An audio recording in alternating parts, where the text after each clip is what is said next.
ಜಯ ಭಾರತ ಜನನೀಯ ತನುಜಾತೆ ಜಯ ಹೇ ಕರ್ನಾಟಕ ಮಾತೆ.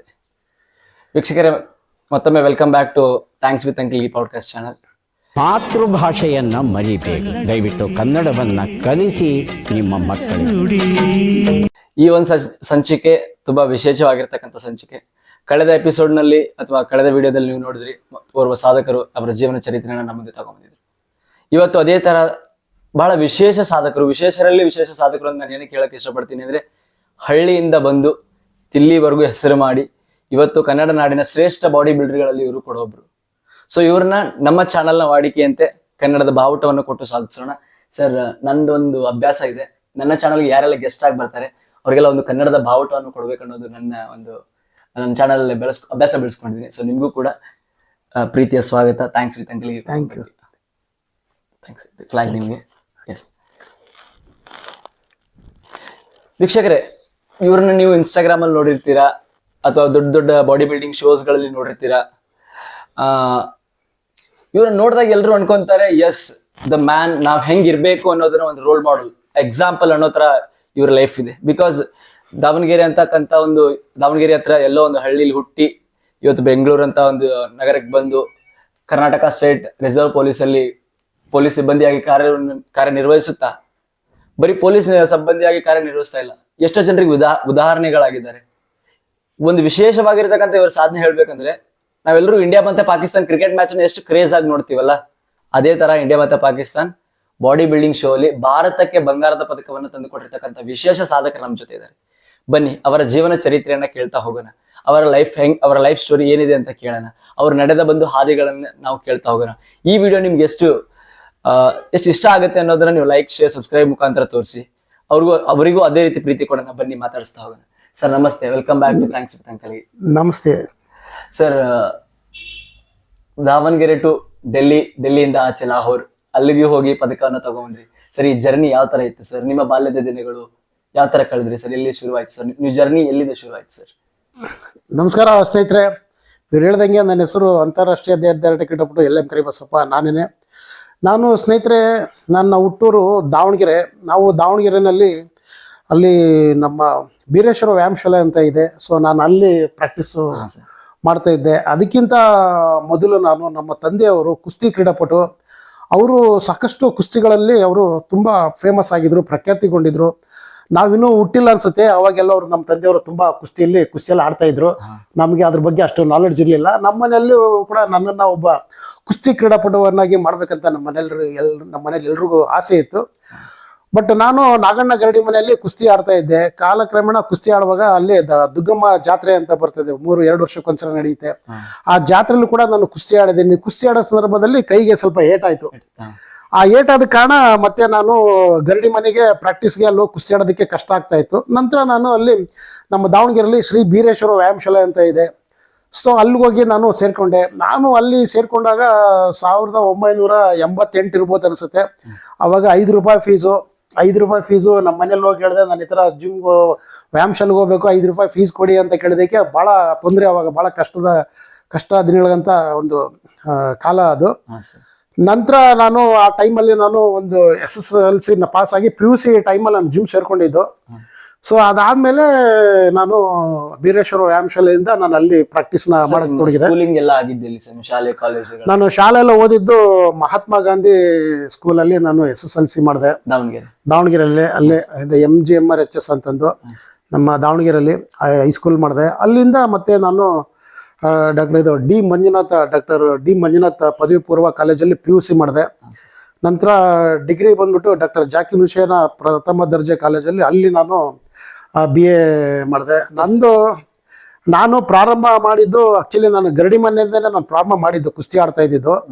ಅದಾದ ನಂತರ ನಾನು ಕೈಗೆ ಏಟ್ ಬಿದ್ದು 1988 ನಮ್ಮ ದಾವಣಗೆರೆ ಬೀರೇಶ್ವರ ವ್ಯಾಯಾಮಶಾಲೆಗೆ ಸೇರಿಕೊಂಡೆ. ಆ ಜಿಮ್ ಬಂದ್ಬಿಟ್ಟು ನಮ್ಮ ಮಾಜಿ ಶಾಸಕರು K ಮಲ್ಲಪ್ಪನವರ ಗರಡಿ ಮನೇಲಿ ಅವರು ಸಂಚಾಲಕರಾಗಿದ್ರು. ಅವರು ಮಾಜಿ MLA ಕೂಡ ಆಗಿದ್ರು, ಆನಗೋಡ ಶಾಸಕರು ಕೂಡ ಅವರು. ಅಲ್ಲಿ ನಾನು ವ್ಯಾಯಾಮ ಶಾಲೆಯಲ್ಲಿ ತೊಡ್ಕೊಂಡು ವ್ಯಾಯಾಮಶಾಲೆಯಲ್ಲಿ ನಾನು ಪ್ರಪ್ರಥಮ ಬಾರಿಗೆ ನಾನು 1991ರಲ್ಲಿ ನಾನು ಸಾಗರದಲ್ಲಿ ಕಾಂಪಿಟೇಷನ್ ಮಾಡಿದೆ. ಉದಯೋನ್ಮುಖ ಕ್ರೀಡಾಪಟುವಾಗಿ ಅಲ್ಲಿ ನಾನು ಪ್ರಾರಂಭ ಮಾಡಿ ಅಲ್ಲಿ ಪ್ರಪ್ರಥಮ ಬಾರಿಗೆ ಕರ್ನಾಟಕ ಉದಯ ಇದರಲ್ಲಿ ನಾನು ಬೆಳ್ಳಿಯ ಪದಕ ಪಡೆದು ಕರ್ನಾಟಕ ರಾಜ್ಯಕ್ಕೆ ನಾನು ಕೀರ್ತಿ ತಂದು ಕಾಂಪಿಟೇಷನ್ಗೆಲ್ಲ ಹೋಗಕ್ಕಿಂತ ಮುಂಚೆ ಇದ್ರ ಹಿಂದಿನ ಕಥೆಗಳನ್ನ ಸ್ವಲ್ಪ ಮಾತಾಡೋಣ ಸರ್. ಬಿಕಾಸ್ ಇತ್ತೀಚಿನ ದಿನಗಳಲ್ಲಿ ಬಾಡಿ ಬಿಲ್ಡಿಂಗ್ ಅನ್ನೋದು ಎಷ್ಟು ಯಾವ ಮಟ್ಟಿಗೆ ಬಂದಿದೆ ಅಂತ ನಿಮ್ಗೆ ಗೊತ್ತು.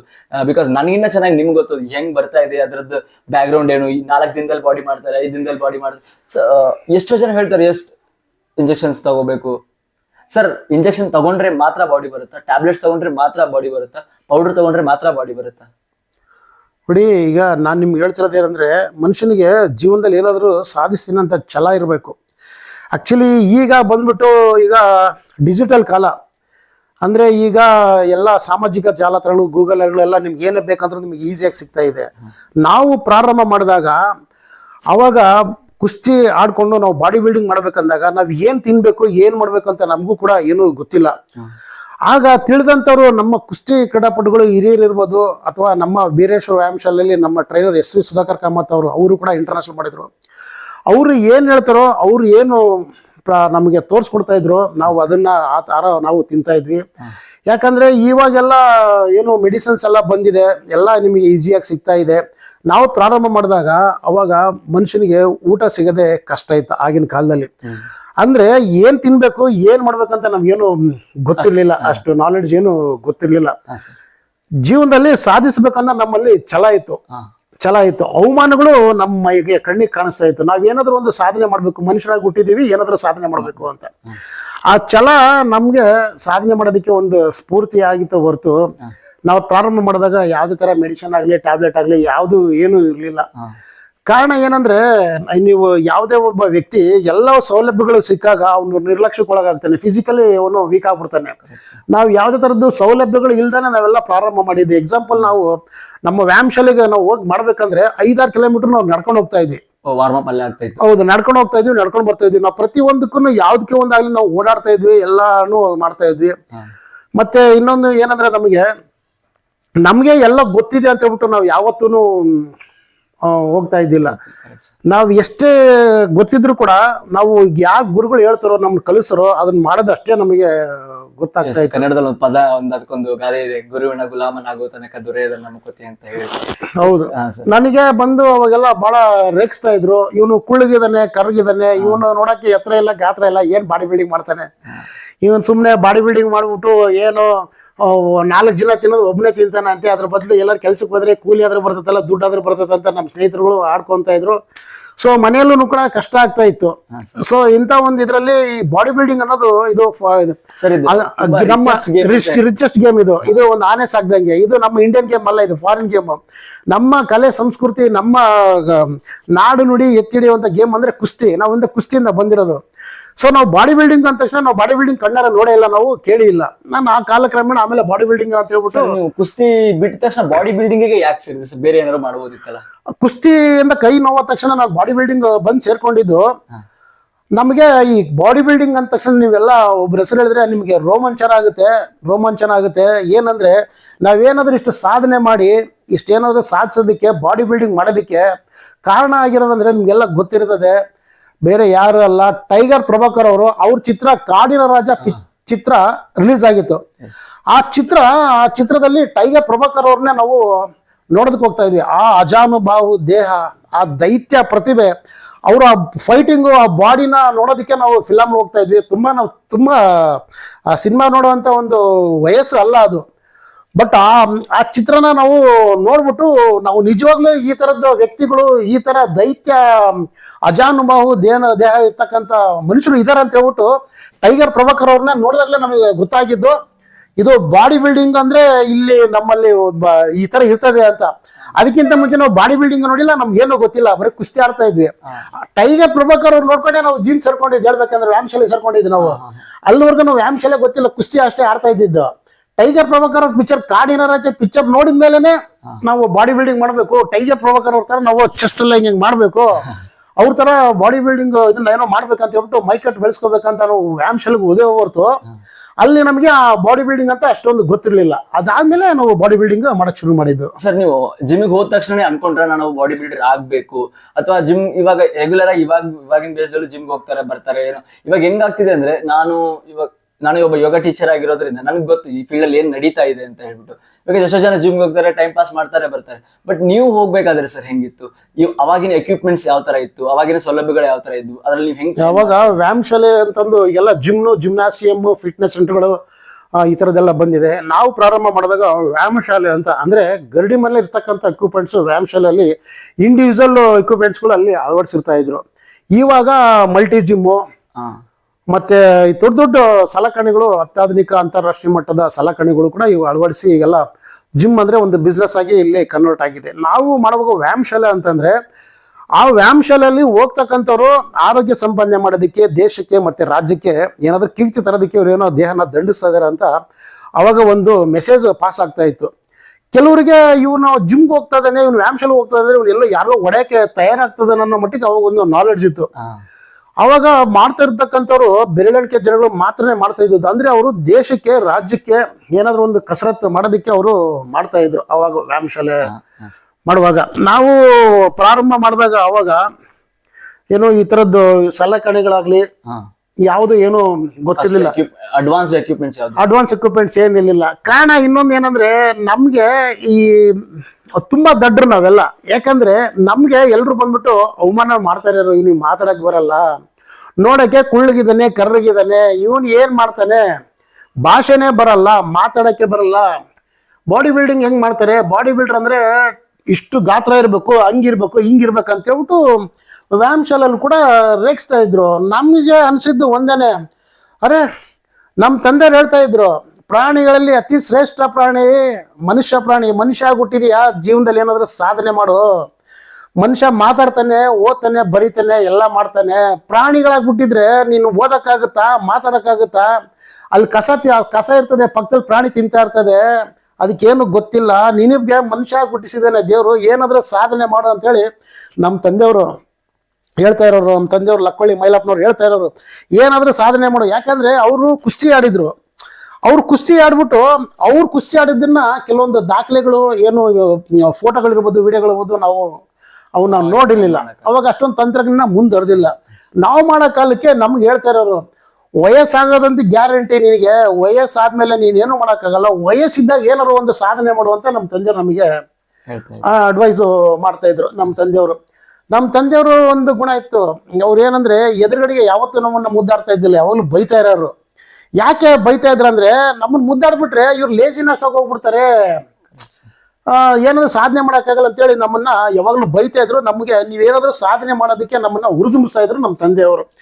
ಅದಾದ್ಮೇಲೆ ನಾವು ಏನಾದ್ರು ಮಾಡ್ಬೇಕಂತ ನಮ್ಮ ದಾವಣಗೆರೆ ಬೀರೇಶ್ವರ ವ್ಯಾಯಾಮ ಶಾಲೆಗೆ ಬಂದಾಗ ಅಲ್ಲಿ ನಮ್ಮ SV ಸುಧಾಕರ್ ಕಾಮತ್ ಅಂತ ಅವ್ರು ನಮಗೆ ಅಲ್ಲಿ ಮೊದಲನೇ ಗುರುಗಳು. ಅದಾದ್ಮೇಲೆ ನಾನು ಅಲ್ಲಿ ಬಾಡಿ ಬಿಲ್ಡಿಂಗ್ನ ನೋಡಿರ್ಲಿಲ್ಲ ನಾನು. ಯಾಕಂದ್ರೆ ನಾವು ನೋಡಿದ್ದು ನಿಮ್ಗೆಲ್ಲ ಗೊತ್ತಿರಂಗೆ ಟೈಗರ್ ಪ್ರಭಾಕರ್ ಅವ್ರನ್ನೇ ನಾವು ಬಾಡಿ ಬಿಲ್ಡರು. ಅವ್ರಿಗೆ ನಮಗೆ ಇನ್ಸ್ಪಿರೇಷನ್, ನಮಗೆ ಗಾಡ್ ಆಫ್ ಫಾದರ್ ಎಲ್ಲ ಅವ್ರನ್ನೇ ಇಂಡಿಯಾ ಫಿಟ್ನೆಸ್ ಬರೋದಕ್ಕೆ ಟೈಗರ್ ಪ್ರಭಾಕರ್ ಸರ್. ಕಾಡಿನ ರಾಜ ಪಿಕ್ಚರ್ ಬಂದಿಲ್ಲ ಅಂದಿದ್ರೆ ಕರಿಬಸಪ್ಪ ಬಾಡಿ ಬಿಲ್ಡಿಂಗ್ ಮಾಡ್ತಾ ಇದ್ದಿಲ್ಲ, ಪೊಲೀಸ್ ಕೆಲಸಕ್ಕೆ ನೌಕರಿಗೆ ಸೇರ್ತಾ ಇದ್ದಿಲ್ಲ, ಸ್ವಲ್ಪ ಫಿಲಮಲ್ಲೇ ಆಕ್ಟ್ ಮಾಡಿದ್ದೀನಿ, ಅದು ಕೂಡ ಮಾಡ್ತಾ ಇದ್ದಿಲ್ಲ. ಇದಕ್ಕೆಲ್ಲ ಕಾರಣ ಟೈಗರ್ ಪ್ರಭಾಕರ್ ಸರ್ ಅವರು. ನಾವು ಹೆಸರು ಹೇಳ್ಕೊಂಡು ಇವತ್ತು ನಾವು ಊಟ ಮಾಡ್ತಾ ಇದ್ದೀನಿ. ಇನ್ನೊಂದು ಈಗ ನಾವು ಬಾಡಿ ಬಿಲ್ಡಿಂಗ್ ಅವಾಗ ಮಾಡುವಾಗ ಅವಾಗ ಬಹಳ ಕಷ್ಟ ಇತ್ತು. ಏನಂತಂದ್ರೆ ನಮ್ಗೆ ಅಷ್ಟೊಂದು ತಿಳುವಳಿಕೆ ಇರಲಿಲ್ಲ. ಈಗಿನ ತರ ಸೋಷಿಯಲ್ ಮೀಡಿಯಾ ತರ ಏನು ಮುಂದುವರೆದಿದೆಯಲ್ಲ, ನೀವೆಲ್ಲ ಗೂಗಲ್ ಚೆಕ್ ಮಾಡ್ತಿರಲ್ಲ, ಯೂಟ್ಯೂಬಲ್ಲಾಗಲಿ ಯಾವುದು ಏನು ಇರಲಿಲ್ಲ ಅವಾಗ. ನಮಗೆ ಏನಂತಂದ್ರೆ ಗುರುಗಳು ಅವ್ರು ಏನು ಹೇಳ್ತಾರೋ ಅದನ್ನ ಮಾಡೋದಷ್ಟೇ ಗೊತ್ತಿತ್ತು ನಮಗೆ. ಯಾಕಂದ್ರೆ ನಾವು ಅವ್ರು ಎದುರಿಗೆ ಆರ್ಗ್ಯುಮೆಂಟ್ ಮಾಡೋಷ್ಟು ನಮ್ಗೆ ಬುದ್ಧಿ ಇರಲಿಲ್ಲ. ಅವ್ರು ಏನು ಹೇಳ್ತಾರೋ ಅದನ್ನ ಮಾತ್ರ ಮಾಡೋದಕ್ಕೆ ನಮಗೆ ಗೊತ್ತಿತ್ತು ಹೊರತು ನೀವು ಅವ್ರು ಹೇಳಿದ್ದನ್ನ ಅವ್ರಿಗೆ ವಾಪಸ್ ಅವ್ರಿಗೆ ಹೇಳೋಷ್ಟು ನಮ್ಮಲ್ಲಿ ಬುದ್ಧಿ ಇರಲಿಲ್ಲ. ಅದಕ್ಕೋಸ್ಕರ ನಾವು ಅಷ್ಟೊಂದು ಸಾಧನೆ ಮಾಡಿದ್ವಿ. ಯಾಕಂದ್ರೆ ನಾವು ತುಂಬಾ ವಿಷಯಗಳನ್ನ ಕಲ್ತ್ಕೊಂಡ್ಬಿಟ್ರೆ ಏನು ಮಾಡೋಕ್ಕಾಗಲ್ಲ, ಮೈ ಬಗ್ಗಕ್ಕಾಗಲ್ಲ. ಯಾಕಂದ್ರೆ ಎಷ್ಟೇ ವಿಷಯಗಳು ತಿಳ್ಕೊಂಡಿರ್ಬೋದು, ತಿಳ್ಕೊಳ್ಳೋದು ಬೇರೆ, ದೇಹ ದಂಡಿಸೋದೇ ಬೇರೆ. ನಾವು ಮಾಡಿರೋದು ದೇಹ ದಂಡಿಸೋದು. ದೇಹನ ಎಕ್ಸರ್ಸೈಸ್ ಮಾಡ್ಬೇಕಂದ್ರೆ ನೀವು ನಿಷ್ಕಲ ಮನಸ್ಸಿರ್ಬೇಕು. ಎಲ್ಲ ನನಗೆ ಗೊತ್ತು ಅಂತಂದ್ರೆ ನೀವು ಬೇರೆಯವ್ರಿಗೆ ಹೇಳ್ತಾ ಹೋಗ್ತೀರಾ, ನೀವೇನು ಮಾಡೋಕ್ಕೂ ಆಗಲ್ಲ. ದೇಹ ದಂಡಿಸ್ಬೇಕಂದ್ರೆ ನೀವು ಎಲ್ಲರ ಮಾತನ್ನ ಕೇಳಬೇಕು, ಇಲ್ಲ ಎಲ್ಲರಿಗಿಂತ ದಡ್ಡಾಗಬೇಕು, ಇಲ್ಲ ಯಾರ ಮಾತು ಕೇಳಿಸಂಗೆ ಕಿವಿ ಕೆಪ್ಪಾಗಿರ್ಬೇಕು ನೀವು. ಅವಾಗ್ಲೇನೆ ನೀವು ಸಾಧನೆ ಮಾಡಕ್ ಆಗೋದು. ಈಗ ಈ ತರದ್ದು ನಾನು ಒಂದು ದಾವಣಗೆರೆಯಲ್ಲಿ ನಿಮ್ಮ ಇದೆಲ್ಲ ಆದ್ರ ಮೇಲೆ ಒಂದಾಗಿ ಒಂದು ಸ್ಟೆಪ್ ಆಗಿ ನೀವು ರೆಗ್ಯುಲರ್ ಪ್ರಾಕ್ಟೀಸ್ ಮಾಡಕ್ ಶುರು ಮಾಡ್ತೀರಾ. ಅದ್ರ ಜೊತೆಗೆ ದೇಸಿ ಆಹಾರ ಅವಾಗಿತ್ತು, ಅವಾಗಿನ ಮನೆ ಫುಡ್ ಅದೆಲ್ಲದ್ರ ಜೊತೆಗೆ ಡಯಟ್ ಅನ್ಕೊಂಡು ಎಲ್ಲ ಶುರು ಆಯ್ತು. First competition sir first competition journey ಬಗ್ಗೆ ಮಾತಾಡೋಣ ಸರ್. ಫಸ್ಟ್ ಕಾಂಪಿಟೇಷನ್ ಯಾವಾಗ ಶುರು ಆಯ್ತು ಸರ್? ಫಸ್ಟ್ 1991 ಸಾಗರದಲ್ಲಿ ಸೆಪ್ಟೆಂಬರ್ 18ರಿಂದ 24ನೇ ತಾರೀಕುವರೆಗೂ ಸಾಗರದಲ್ಲಿ ನಡೆದಿತ್ತು. 1991 ಸೆಪ್ಟೆಂಬರ್ ತಿಂಗಳಲ್ಲಿ. ಸೊ ಆ ಕಾಂಪಿಟೇಷನ್ನು ನಾವು ಸೆಲೆಕ್ಟ್ ಆಗಿದ್ದು ಹೇಳ್ಬೇಕಂದ್ರೆ 1991. ನಾವು 1990ರಲ್ಲೇ ಬಾಡಿ ಬಿಲ್ಡಿಂಗ್ ಕಾಂಪಿಟೇಷನ್ ಮಾಡೋದಕ್ಕೆ ನಾವು ಉತ್ಸಾಹಗೊಂಡಿದ್ವಿ ಅವಾಗ. ಆಗ ಸೆಪ್ಟೆಂಬರ್ 30 ಅಂದ್ರೆ 1990ರಲ್ಲಿ ಸೆಪ್ಟೆಂಬರ್ 30 ದಾವಣಗೆರೆ ಆನ್ಗುಡ್ ಹತ್ರ ಶಂಕರ್ ನಗರ್ ಅವ್ರದ್ದು ಆಕ್ಸಿಡೆಂಟ್ ಆಗೋಯ್ತು.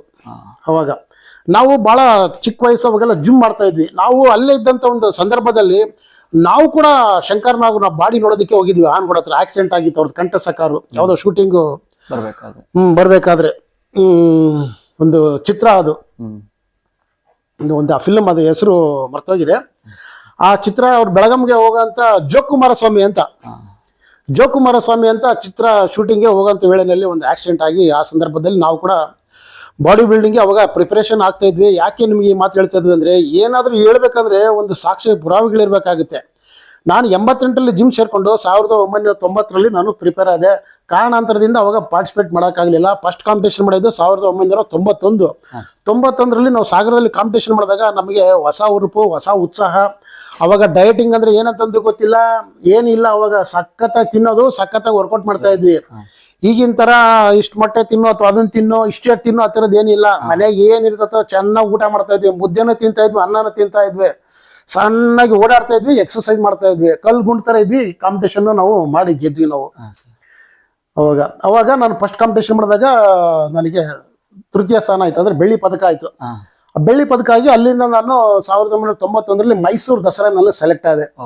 ಅಲ್ಲಿ ಸೆಲೆಕ್ಟ್ ಆಗಿ ಅಲ್ಲಿಂದ ನಾನು 1991ರಲ್ಲಿ ನಾನು ಮಹಾರಾಷ್ಟ್ರದಲ್ಲಿ ನಡೆದಂಥ ಅಹಮದ್ನಗರದಲ್ಲಿ ರಾಷ್ಟ್ರೀಯ ದೇಹದಾಢ್ಯ ಸ್ಪರ್ಧೆಗೆ, ಅಂದ್ರೆ ಭರತ್ ಉದಯ ದೇಹದಾಢ್ಯ ಸ್ಪರ್ಧೆಗೆ ನಾನು ಅಲ್ಲಿ ಆಯ್ಕೆ ಆದೆ, ರಾಷ್ಟ್ರೀಯ ಸ್ಪರ್ಧೆಗೆ. ಆಗ ನಾನು 1991 ಅಂತಂದ್ರೆ ನನಗೆ ಅವಾಗ 19 ವರ್ಷ. ಅವಾಗ 19 ವರ್ಷ ನನಗೆ. ಅವಾಗ 19ನೇ ವಯಸ್ಸಿಗೆ ನಾನು ರಾಷ್ಟ್ರೀಯ ದೇಹದಾಢ್ಯ ಸ್ಪರ್ಧೆಯಲ್ಲಿ ಪಾಲ್ಗೊಂಡಿದ್ದೆ. ಸರ್ ಒಂದಷ್ಟು ಮೇಜರ್ ಕಾಂಪಿಟೇಷನ್ ಗಳ ಬಗ್ಗೆ ಮಾತಾಡೋಣ ಸರ್. ನ್ಯಾಷನಲ್ಸ್ ಆಗಿರ್ಬೋದು, ಇಂಟರ್ನ್ಯಾಷನಲ್ಸ್ ಆಗಿರ್ಬೋದು ಸರ್, ಅದರ ಬಗ್ಗೆ ಮೇಜರ್ ಆಗಿ ನೀವು ಭಾರತವನ್ನು ರೆಪ್ರೆಸೆಂಟ್ ಮಾಡಿರೋದು ಆಗಿರ್ಬೋದು, ಕರ್ನಾಟಕನ ರೆಪ್ರೆಸೆಂಟ್ ಮಾಡಿರೋದಾಗಿರ್ಬೋದು, ಅವುಗಳ ಬಗ್ಗೆ ಏನಾದ್ರು? ಈಗ ನಿಮ್ಗೆಲ್ಲದಕ್ಕಿಂತ ಮುಖ್ಯವಾಗಿ ನಾನು ಹೇಳ್ತೀನಿ. ಈಗ 2004ರಲ್ಲಿ ನಾನು ಪಾಕಿಸ್ತಾನದಲ್ಲಿ ನಡೆದಂಥ ಅಂತಾರಾಷ್ಟ್ರೀಯ ದೇಹದಾಢ್ಯ ಸ್ಪರ್ಧೆನಲ್ಲಿ ಭಾರತ ದೇಶದಿಂದ ಪಾಲ್ಗೊಂಡು ನಾವು ಪಾಕಿಸ್ತಾನ್ಗೆ ಹೋದಾಗ ನಮ್ಮ ಅನುಭವ ಹೆಂಗಿತ್ತಂದ್ರೆ, ನಾವು ಅಲ್ಲಿ ಹೋದಾಗ ನಾವು ಇಲ್ಲಿ ನಾನು ಪೊಲೀಸಲ್ಲಿ ಬೆಂಗಳೂರಲ್ಲಿ ನಾನು ಕಾರ್ಯನಿರ್ವಹಿಸ್ತಾ ಇದ್ದಿದ್ದು. ಇಲ್ಲಿ ನಾನು ಕರಿಬಸಪ್ಪ ಆಗಿದ್ದೆ, ನಾನು ಬೆಂಗಳೂರಲ್ಲಿ ವಾಸವಾಗಿದ್ದೆ. ನಾನು ಕರ್ನಾಟಕದವನು ನಾನು ಅನ್ನೋದು ನಮ್ಮ ಮನಸ್ಸಲ್ಲಿತ್ತು. ಏನು, ನಮ್ಮ ತಂದೆಯವರು ಲಕ್ಕಳ್ಳಿ ಮೈಲಪ್ಪ, ನನ್ನ ಫ್ಯಾಮಿಲಿ ಬಂದು ನಮ್ಮ ವೈಫು ವೇದಾವತಿ ಅವರು, ನಮ್ಮ ತಾಯಿ ಲಕ್ಕಳ್ಳಿ ಕೆಂಚಮ್ಮ. ನನ್ನ ಕುಟುಂಬಕ್ಕೆ ಮಾತ್ರ ನಾನು ಸೀಮಿತ ಆಗಿದ್ದೆ. ಇಲ್ಲಿ ಇಂಡಿಯಾದಲ್ಲಿ ಕಾಂಪಿಟೇಷನ್ ಮಾಡುವಾಗ, ನಾವು ಇಂಡಿಯಾದಿಂದ ಔಟ್ ಆಫ್ ಕಂಟ್ರಿಗೆ ಹೋದಾಗ, ಪಾಕಿಸ್ತಾನದಲ್ಲಿ ಹೋದಾಗ ನಮಗೆ ಎಂಥ ಪರಿಸ್ಥಿತಿಗಳು ಯಾವ ರೀತಿ ಆಗೋಗಿತ್ತಂದರೆ, ನಾವು ಅಲ್ಲಿ ಪಾರ್ಟಿಸಿಪೇಟ್ ಮಾಡುವಾಗ ನಾನು ಯಾವ ಕ್ಯಾಸ್ಟು, ನಾನು ಯಾವ ಉದ್ಯೋಗ, ನಂದು ಯಾವ ಊರು, ನಾನು ಯಾವುದು ಪ್ರಶ್ನೆನೇ ಬರಲಿಲ್ಲ. ನಾನು ಒಬ್ಬ ಅಲ್ಲಿ ಭಾರತೀಯ. ನಾನು ಒಬ್ಬ ಭಾರತೀಯ. ನೀನು ಏನು ಕೆಲಸ ಮಾಡ್ತಾ ಇದೀಯಾ, ನಿನ್ನ ತಂದೆ ಹೆಸರೇನು, ಯಾವುದೂ ಇಲ್ಲ. ನಾನು ಒಬ್ಬ ಭಾರತೀಯ, ಐ ಆಮ್ ಭಾರತೀಯ.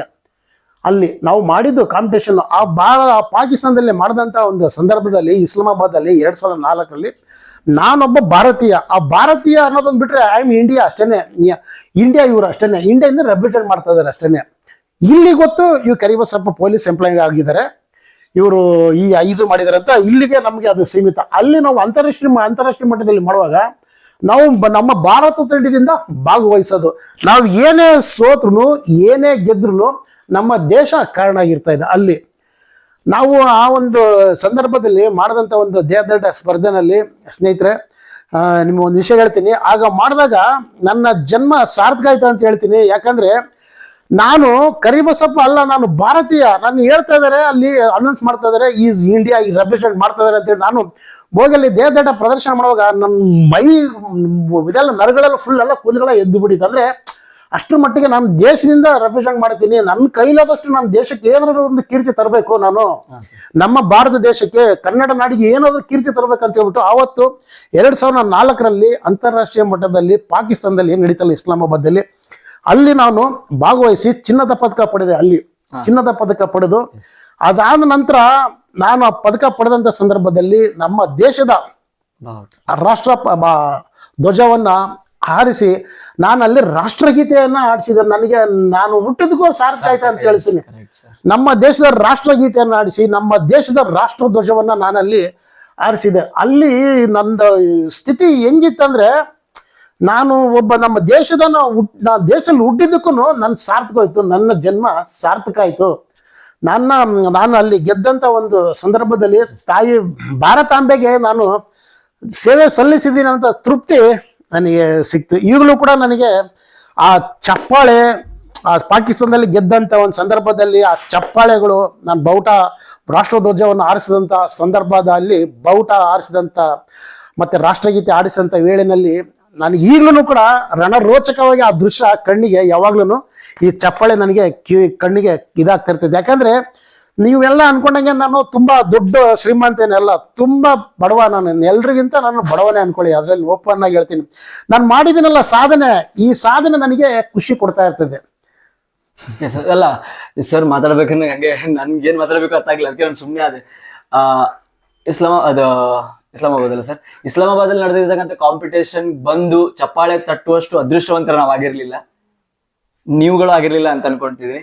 ಬಟ್ ಅಲ್ಲಿ ತಂದಿರ್ತಕ್ಕಂಥ ಒಂದು ಶೀಲ್ಡ್ ನ ಮುಟ್ಟುವಷ್ಟು ಅದೃಷ್ಟವಂತ ನಾನಾಗಿದ್ದೀನಿ ಇವತ್ತು. ಇದನ್ನು ಕೂಡ ನಿಮ್ಗೆ ಸರ್ ನೀವೇ ತೋರಿಸಿ ಸರ್. ಸ್ನೇಹಿತರೆ ನೋಡಿ, ಇದು ಪಾಕಿಸ್ತಾನದಲ್ಲಿ ನಾನು ಚಿನ್ನದ ಪದಕ ಪಡೆದಂತ ಒಂದು ಪಾಕಿಸ್ತಾನಲ್ಲಿ ಫಸ್ಟ್ ಪ್ಲೇಸ್. ನಮ್ಗೆ ಗೊತ್ತು, ನಮ್ಮ ಶತ್ರು ರಾಷ್ಟ್ರದಲ್ಲಿ ಹೋಗಿ ಅವ್ರ ಮೇಲೆ ಆಡೋದೇ ಎಷ್ಟು ನಮ್ಗೆ ನೋಡೋದೇ ಒಂದ್ ಮಜಾ. ಅಲ್ಲಿ ಹೋಗಿ ಗೋಲ್ಡ್ ಗೆಲ್ಲೋದಿದೆಯಲ್ಲ, ಅದು ಪೂರ್ವ ಜನ್ಮದ ಪುಣ್ಯ. ನಾವೆಲ್ಲ ಪುಣ್ಯ ಮಾಡಿ ಬಂದವರಿಗೆ ಮಾತ್ರ ಅದೆಲ್ಲ ಆಗತ್ತೆ ಅನ್ಕೊಂತೀನಿ. ಬಿಕಾಸ್ ಯಾರಿಂದ ಇವಾಗ ನಾನೇ ಹೋಗ್ಬಿಟ್ಟು ನಾನು ಯೂಟ್ಯೂಬರ್ ಅಪ್ಪ, ನಾನು ಹೋಗಿ ಪಾಕಿಸ್ತಾನಲ್ಲಿ ಮಾಡ್ತೀನಿ, ಎಸ್ ನಾನು ಅಲ್ಲಿ ಹೋಗಿ ವಿಡಿಯೋ ಮಾಡ್ಕೊಂಡ್ ಬರ್ಬೋದು ಅಷ್ಟೇ.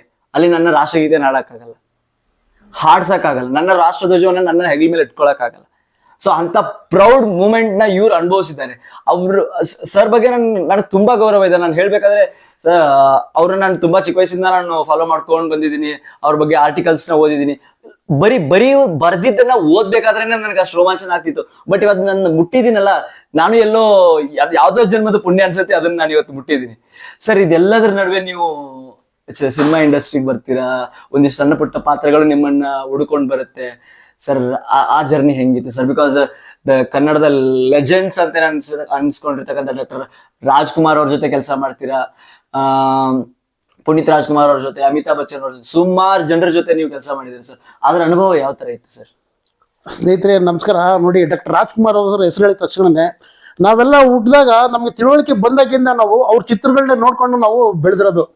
ಯಾಕಂದ್ರೆ ಈಗಿನ ಕಾಲದ ತರ ಬಂದ್ಬಿಟ್ಟು ನಿಮಗೆ ರೀಲ್ಸ್ ಆಗ್ಲಿ ಅಥವಾ ಮೊಬೈಲ್ ಟಿವಿಗಳಾಗ್ಲಿ ಯಾವ್ದು ಇರ್ಲಿಲ್ಲ. ಅವಾಗ ಸಿನಿಮಾನೇ ದೇವ್ರು.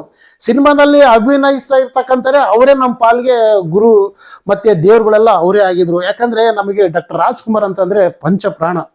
ನಾನು ಎಷ್ಟೊಂದು ಸ್ಕೂಲಲ್ಲಿ ನಾನು ಕೆಲವೊಂದು ಬುಕ್ಗಳೇ ಓದಿಲ್ಲ, ಡಾಕ್ಟರ್ ರಾಜ್ಕುಮಾರ್ ಅವ್ರ ಚಿತ್ರಗಳನ್ನ ನೋಡ್ಬಿಟ್ಟು ನಾನು ಪರೀಕ್ಷೆಯಲ್ಲಿ ಬರೆದು ಪಾಸ್ ಆಗಿದ್ದೀನಿ. ಈ ವಿಷಯ ನಿಮ್ಗೆ ಯಾಕೆ ಹೇಳ್ತಾ ಇದ್ದೀನಿ ಅಂದ್ರೆ, ನಾನು 1994ರಲ್ಲಿ ನಾನು ಪೊಲೀಸ್ ಇಲಾಖೆಗೆ ನಾನು ಇಲ್ಲಿ ನೇಮಕಾತಿಯಾದೆ.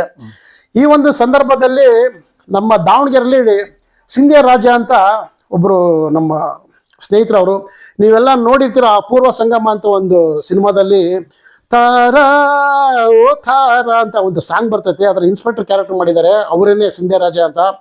ನನಗೆ ದಾವಣಗೆರೆಲಿದ್ದಾಗ ಅವರೆಲ್ಲ ತುಂಬ ಪ್ರೋತ್ಸಾಹ ನೀಡ್ತಾ ಇದ್ರು, ಅಪ್ರಿಷಿಯೇಷನ್ ಮಾಡ್ತಾ ಇದ್ರು. ಅವರು 1994ರಲ್ಲಿ ಕರಿಬಸಪ್ಪರೇ ಬನ್ನಿ ನೀವು ಸಾಧನೆ ಮಾಡಿದ್ದೀರಾ. ನಾನು ಆ ಸಂದರ್ಭದಲ್ಲಿ ಕರ್ನಾಟಕ ಕಿಶೋರ ಮಾಡಿದ್ದೆ, ಸಾಕಷ್ಟು ಕುವೆಂಪು ಶ್ರೀ ವಿಶ್ವವಿದ್ಯಾಲಯ ಎಲ್ಲ ಮಾಡಿದ್ದೆ ಡಿಗ್ರಿ ಮಾಡುವಾಗ. ಆವಾಗ ತಾನೇ 94ರಲ್ಲಿ ನಾವು ಇಲ್ಲಿ KSRPನಲ್ಲಿ ನೇಮಕಗೊಂಡು ನಾನು ಬೆಂಗಳೂರಲ್ಲಿ ವಾಸ ಇದ್ದಂಥ ಸಂದರ್ಭದಲ್ಲಿ ನನಗೆ ಸಿಂಧೆ ರಾಜ ಅವರು ನನಗೆ ಫೋನ್ ಸಂಪರ್ಕ ಮಾಡಿ, ಬನ್ನಿ ಡಾಕ್ಟರ್ ರಾಜ್ಕುಮಾರ್ ಅವ್ರನ್ನ ನಾವು ಸಂಪರ್ಕ ಮಾಡೋಕೆ ಹೋಗ್ತಾ ಇದ್ದೀವಿ.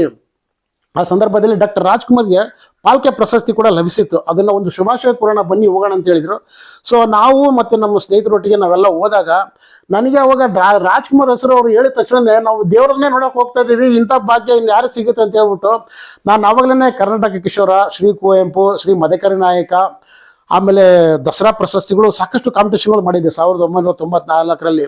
ನನಗೆ ಅದೇನೋ ಬುದ್ಧಿ ತಿಳಿತೋ ಗೊತ್ತಿಲ್ಲ, ಈ ಮಕ್ಕಳು ರ್ಯಾಂಕ್ ಮಾಡಿದಾಗ ತಂದೆಗೆ ತೋರ್ಸೋಕೆ ಹೋಗ್ತಾರೆ. ಅದೇ ಥರ ನಾನು ನನ್ನಲ್ಲಿ ಇರ್ತಕ್ಕಂಥ ಸರ್ಟಿಫಿಕೇಟ್ಸ್ಗಳು, ಟ್ರೋಫಿಗಳು ಎಲ್ಲದನ್ನು ಒಂದು ಚೀಲದಲ್ಲಿ ಇಟ್ಕೊಂಡ್ಬಿಟ್ಟು ಬ್ಯಾಗಲ್ಲಿ ತೊಗೊಂಡ್ಬಿಟ್ಟು ಹೋಗಿದ್ದೆ ನಾನು. ಅವರು ಗೊತ್ತಿಲ್ಲ, ಅವ್ರಿಗೆ ಕರ್ಕೊಂಡು ಹೋದ್ರು ನನ್ನ ಒಂದು ಮೆಟಡೋರ್, ಅವಾಗೆಲ್ಲ ಈಗೆಲ್ಲ ಮೆಟಡೋರ್ ಇಲ್ಲ, ಅವಾಗೆಲ್ಲ ಮೆಟಡೋರ್ ಇದ್ದಿದ್ದು. ಕರ್ಕೊಂಡು ಹೋದ್ರೆ ಡಾಕ್ಟರ್ ರಾಜ್ಕುಮಾರ್ ಅವರು ಮನೆ ಹತ್ರ ಹೋದ್ರೆ ನಂದು ಇಷ್ಟೊಂದು ಸರ್ಟಿಫಿಕೇಟ್ಸು, ಇಷ್ಟೊಂದು ಸ್ವಲ್ಪ ಟ್ರೋಫಿಗಳು ಈ ಬ್ಯಾಗ್ ಹಾಕೊಂಡು ಹೋಗಿದ್ದೆ. ಇವ್ರು ಏನೋ ಇವಾಗ ತಾನೇ ಬೆಂಗಳೂರಿಗೆ ಬಂದಿದ್ದಾರಲ್ಲ ಇವ್ರು ವಾಸ ಮಾಡೋದಕ್ಕೆ, ಏನೋ ಲಗೇಜ್ ತಗೊಂಡು ಹಂಗೆ ಬಂದಿರ್ಬೇಕು ಅನ್ಕೊಂಡಿದ್ರು. ಅದು ಲಗೇಜ್ ಎಲ್ಲ ನನ್ನ ಟ್ರೋಫಿಗಳು ಇದ್ದಿದ್ದು. ನಾನು ಅವಾಗ ಡಾಕ್ಟರ್ ರಾಜ್ಕುಮಾರ್ ಮನೆಗೆ ಹೋದ ತಕ್ಷಣನೇ ಅಲ್ಲಿ ನನ್ನ ಬ್ಯಾಗ್ಗಳು ಎಲ್ಲ ಇಟ್ಕೊಂಡು ಕೂತ್ಕೊಂಡೆ. ಇವಾಗ ಈಗಿನ ಥರ ನಮ್ದು ಈ ಬಿಲ್ಡಪ್ಗಳು, ಈ ಪ್ಯಾಂಟ್ ಶರ್ಟು ಆ ಥರದ್ದು ಏನು ಇರಲಿಲ್ಲ. ನಾವೆಲ್ಲ ನಮ್ಮ ದಾವಣಗೆರೆಯಲ್ಲೇ ಬಂದಿರೋದಲ್ವಾ, ನಾವೆಲ್ಲ ಇದ್ದಿದ್ದೆ ಹಂಗೇನೆ ಬಂದ್ವಿ. ಬ್ಯಾಗಲ್ಲಿ ಇಟ್ಕೊಂಡು ಸರ್ಟಿಫಿಕೇಟ್ ಎಲ್ಲ ಇಟ್ಕೊಂಡು ಕುತ್ಕೊಂಡು, ಅದ್ರ ಸರ್ಟಿಫಿಕೇಟ್ ಇರೋದು ನಮ್ಮ ಸ್ನೇಹಿತರಿಗೆ ಯಾರಿಗೂ ಗೊತ್ತಿಲ್ಲ. ಲಗೇಜಲ್ಲಿ ಇರೋದು ಇವ್ನು ಏನೋ ಬಟ್ಟೆದು ಯಾವುದೋ ಬ್ಯಾಗ್ ಇಟ್ಕೊಂಡ್ಬಂದು ಹೇಳ್ಕೊಂಡು ನೋಡಿದ್ರೆ ನಮ್ದೆಲ್ಲ ಕೆಲವೊಂದು ಟ್ರೋಫಿಗಳನ್ನ ನಾನು ಇಟ್ಕೊಂಡಿದ್ದೆ ಅಲ್ಲಿ. ಆಗ ನೀವೆಲ್ಲ ಕೇಳಿರ್ತಾರೆ, ಡಾಕ್ಟರ್ ರಾಜ್ಕುಮಾರ್ ಸಿನಿಮಾಗಳಿಗೆ ಸಾಕಷ್ಟು ಡೈರೆಕ್ಟರ್ ಫಿಲಮ್ಗಳು ಮಾಡಿದ್ರು. ದೊರೆ ಭಗವಾನ್ ಅಂತ ದೊರೆ ಅವರು ಇದ್ರು. ಆ ಸಂದರ್ಭದಲ್ಲಿ ಅವ್ರು ಫಸ್ಟ್ ಬಂದರು, ನೋಡ್ಬಿಟ್ಟು ಅವ್ರ ಜೊತೆಗೆ ಡಾಕ್ಟರ್ ರಾಜ್ಕುಮಾರ್ ಸರ್ ಬಂದರು. ಅವರು ಬಂದಾಗ ಅವರ ಆ ಒಂದು ನಡೆ, ಅವರ ಒಂದು ಏನು ಆ ದೇವರು ಏನು ಅವರು ನಡ್ಕೊಂಡು ಬರ್ತಾರೆ, ನಡೆದಾಡುವ ದೇವರು ಅಂತ ಹೇಳ್ಬೋದು. ಅವರು ಬಂದಂಥ ಒಂದು ಸಂದರ್ಭದಲ್ಲಿ ನಾನು ಅವ್ರನ್ನ ಮುಖ ನೋಡಲಿಲ್ಲ, ಏನೂ ಇಲ್ಲ, ಬರೀ ಅವ್ರ ಕಾಲನ್ನೇ ನೋಡ್ತಾ ಇದ್ದೆ ನಾನು. ಹೋದ ತಕ್ಷಣ ಅವ್ರಿಗೆ ಹೋಗಿ ಕಾಲಿಗೆ ನಮಸ್ಕಾರ ಮಾಡಿದೆ. ಯಾಕಂದರೆ ಅವೆಲ್ಲ ನಾವು ಮರೆಯೋಕ್ಕಾಗಲ್ಲ. ಕಾಲಿಗೆ ನಮಸ್ಕಾರ ಮಾಡಿಬಿಟ್ಟಿದ ತಕ್ಷಣ ನಮಗೆ ಎದ್ದಾಳ ಅಂತಂದ್ರು. ಯಾರು ಇವರು ಅಂತ ಕೇಳಿದ್ರು, ರಾಜ್ಕುಮಾರ್ ಅವರು. ಅದಕ್ಕೆ ಇವರು ಬಡ ಕುಟುಂಬದಿಂದ ಮಾಡಿದ್ದಾರೆ, ಕರಿಬಸಪ್ಪ ಅಂತ ಕುಸ್ತಿಯಿಂದ ಬಾಡಿ ಬಿಲ್ಡಿಂಗ್ ಮಾಡಿ ಕರ್ನಾಟಕ ಕಿಶೋರ ಗೆದ್ದಿದ್ದಾರೆ ಅಂತ ಹೇಳಿದ್ರು. ದಸರಾ ಸರಿ ಎಲ್ಲ ಗೆದ್ದಿದ್ದಾರೆ ಇಲ್ಲಿ ಇವರು ಅಂತಂದ್ರು. ನಾನು ಅವಾಗ ಸರ್ಟಿಫಿಕೇಟ್ಸ್ ಎಲ್ಲ ತೆಗೆದ್ಬಿಟ್ಟು ಹಿಂಗೆಲ್ಲ ತೋರಿಸ್ತಿದ್ದೆ ಡಾಕ್ಟರ್ ರಾಜ್ಕುಮಾರ್ ಸರ್ಗೆ. ಎಲ್ಲೋ ಏನ್ರಿ ಇಷ್ಟೊಂದು ಮಾಡಿದ್ದೀರಾ ನೀವು, ನೋಡಿ ಅಪ್ಪಾಜಿ ಅಂತ ಹೇಳ್ಬಿಟ್ಟು ಎಲ್ಲ ತೋರಿಸ್ತಾ ಇದ್ದೆ. ನನಗೆ ಗೊತ್ತಾಗ್ತಿಲ್ಲ, ನಾನು ನಮ್ಮ ತಂದೆಗೆ ತೋರಿಸ್ತೇನೆ ಅನ್ನೋ ಮಟ್ಟಕ್ಕೆ ನಾನು ತೋರಿಸ್ತಾ ಇದ್ದೆ ಅವ್ರಿಗೆ. ಅವರು ನೋಡಿದ ತಕ್ಷಣ ಹೇಳ್ದೆ ಅವ್ರಿಗೆ, ನನ್ನ ಜನ್ಮ ಸಾರ್ಥಕ ಆಯಿತು. ನನಗೊಬ್ಬ ಕೃಷ್ಣ, ದುರ್ಯೋಧನ, ಭಕ್ತ ಕುಂಬಾರ, ಶ್ರೀಕೃಷ್ಣ ದೇವರು, ಮತ್ತು ತಿರುಪತಿ ಸ್ವಾಮಿಗಳು, ರಾಘವೇಂದ್ರ ಸ್ವಾಮಿಗಳು, ನಾನು ಇಮ್ಮಡಿ ಪುಲಿಕೇಶಿ, ನಾನು ದೇವ್ರನ್ನ ನೋಡ್ತೀನಿ ಎಲ್ಲ ಗೊತ್ತಿಲ್ಲ, ಎಲ್ಲ ದೇವ್ರನ್ನ ನಿಮ್ಮಲ್ಲಿ ನೋಡಿದ್ದೀನಿ ಅಂತ ಹೇಳ್ಬಿಟ್ಟು ಅವ್ರಿಗೆ ಕಾಲಿಗೆ ನಮಸ್ಕಾರ ಮಾಡಿದೆ ನಾನು ಫುಲ್ಲು. ಅವ್ರಿಗೆ ಅವ್ರು ನೋಡಿದಂಥ ಒಂದು ಉದ್ವೇಗದಲ್ಲಿ ನನಗೆ ಸಂತೋಷ ಉಕ್ಕರಿದು ತುಂಬ ಮಾತಾಡೋಕ್ಕೆ ಇದು ಮಾಡಿದ್ರು ಸರ್ ಹತ್ರ, ಡಾಕ್ಟರ್ ರಾಜ್ಕುಮಾರ್ ಸರ್ ಹತ್ರ. ಅವ್ರು ನನಗೆ ಈ ಥರ ಮಾಡಿಬಿಟ್ಟು ಆ ಸಂದರ್ಭದಲ್ಲಿ ಒಬ್ಬರು ಗೋವಿಂದರಾಜು ಅಂತ ಇದ್ರು ಅನ್ಸುತ್ತೆ, ಅವ್ರಿಗೆ ಗೋವಿಂದರಾಜು ಸ್ವೀಟ್ ತೊಗೊಂಬನ್ನಿ ಅಂತ ಹೇಳಿದರು. ನೀವು ನಂಬಲ್ಲ ಸ್ನೇಹಿತರೆ, ಆ ಸ್ವೀಟ್ ತೊಗೊಂಬಂದ್ಬಿಟ್ಟು ರಾಜ್ಕುಮಾರ್ ಅವರು ನಾವೇನೋ ತಿನ್ನಕ್ಕೆ ಅಂತಂದ್ರೆ ಆ ಸ್ವೀಟ್ ತೊಗೊಂಡ್ಬಿಟ್ಟು ನನಗೆ ತೋರಿಸಿದ್ರು, ತಿನ್ನಿಸಿದ್ರು ಡಾಕ್ಟರ್ ರಾಜ್ಕುಮಾರ್ ಸರ್ ನನಗೆ ಸ್ವೀಟ್ಸು. ನಾನು ಅವ್ರ ಹೊಟ್ಟೆಲ್ಲಿ ಹುಟ್ಟಿಲ್ಲ, ನಾನು ಎಲ್ಲ ಹುಟ್ಟಿ ಬೆಳೆದ್ರಾನು. ನಾನೊಬ್ಬ ಬಡ ಕುಟುಂಬದಲ್ಲಿ ನಾನು ಹುಟ್ಟಿ ಸಾಧನೆ ಮಾಡಿರೋದಕ್ಕೆ ಡಾಕ್ಟರ್ ರಾಜ್ಕುಮಾರ್ ಸರ್ ಅವ್ರ ಮನೆಗೆ ಹೋದಾಗ ಸ್ವೀಟ್ ತಿನ್ನಿಸಿ ನನಗೆ ಆರೈಸಿದ್ರು. ನನಗೆ ಅದು ದೇವ್ರನ್ನ ನೋಡ್ತೀನೋ ಗೊತ್ತಿಲ್ಲ, ಅವರ ಪಾದ ಸ್ಪರ್ಶದಿಂದ ನನಗೆ ಒಂದು ಆಶೀರ್ವಾದ ಸಿಕ್ಕಂಗಾಯಿತು. ಇನ್ನೂ ನೀನು ಸಾಧನೆ ಮಾಡಿ ಅಂತ ಹೇಳ್ಬಿಟ್ಟು ನನಗೆ ಆಶೀರ್ವಾದ ಮಾಡಿದರು ನನಗೆ ಡಾಕ್ಟರ್ ರಾಜ್ಕುಮಾರ್ ಸರು. ನನಗೆ ಆಗ ಎಷ್ಟು ಮಟ್ಟಿಗೆ ಆ ಆಶೀರ್ವಾದ ನನಗೆ ಒದಗಿ ಬಂತು ಅಂದರೆ, ನಾನು 1994ರಲ್ಲಿ ಅವ್ರು ಮೀಟ್ ಆಗಿದ್ದು. ಅಲ್ಲಿಂದ ಮತ್ತೆ ಪುನರ್ ಸಾಧನೆ ಮಾಡೋದಕ್ಕೆ ನನಗೆ ಸ್ಫೂರ್ತಿ, ಇನ್ಸ್ಪಿರೇಷನ್ ಇದಾಗೋಯ್ತು. ಅವಾಗ ಇಷ್ಟೊಂದು ಟೆಕ್ನಾಲಜಿಗಳು, ವರ್ಕೌಟ್ಸ್ ನಾಲೆಡ್ಜ್ ಆಗಲಿ, ಪ್ರೋಟೀನ್ಸ್ ಆಗಲಿ ಯಾವುದೂ ಏನಿರಲಿಲ್ಲ.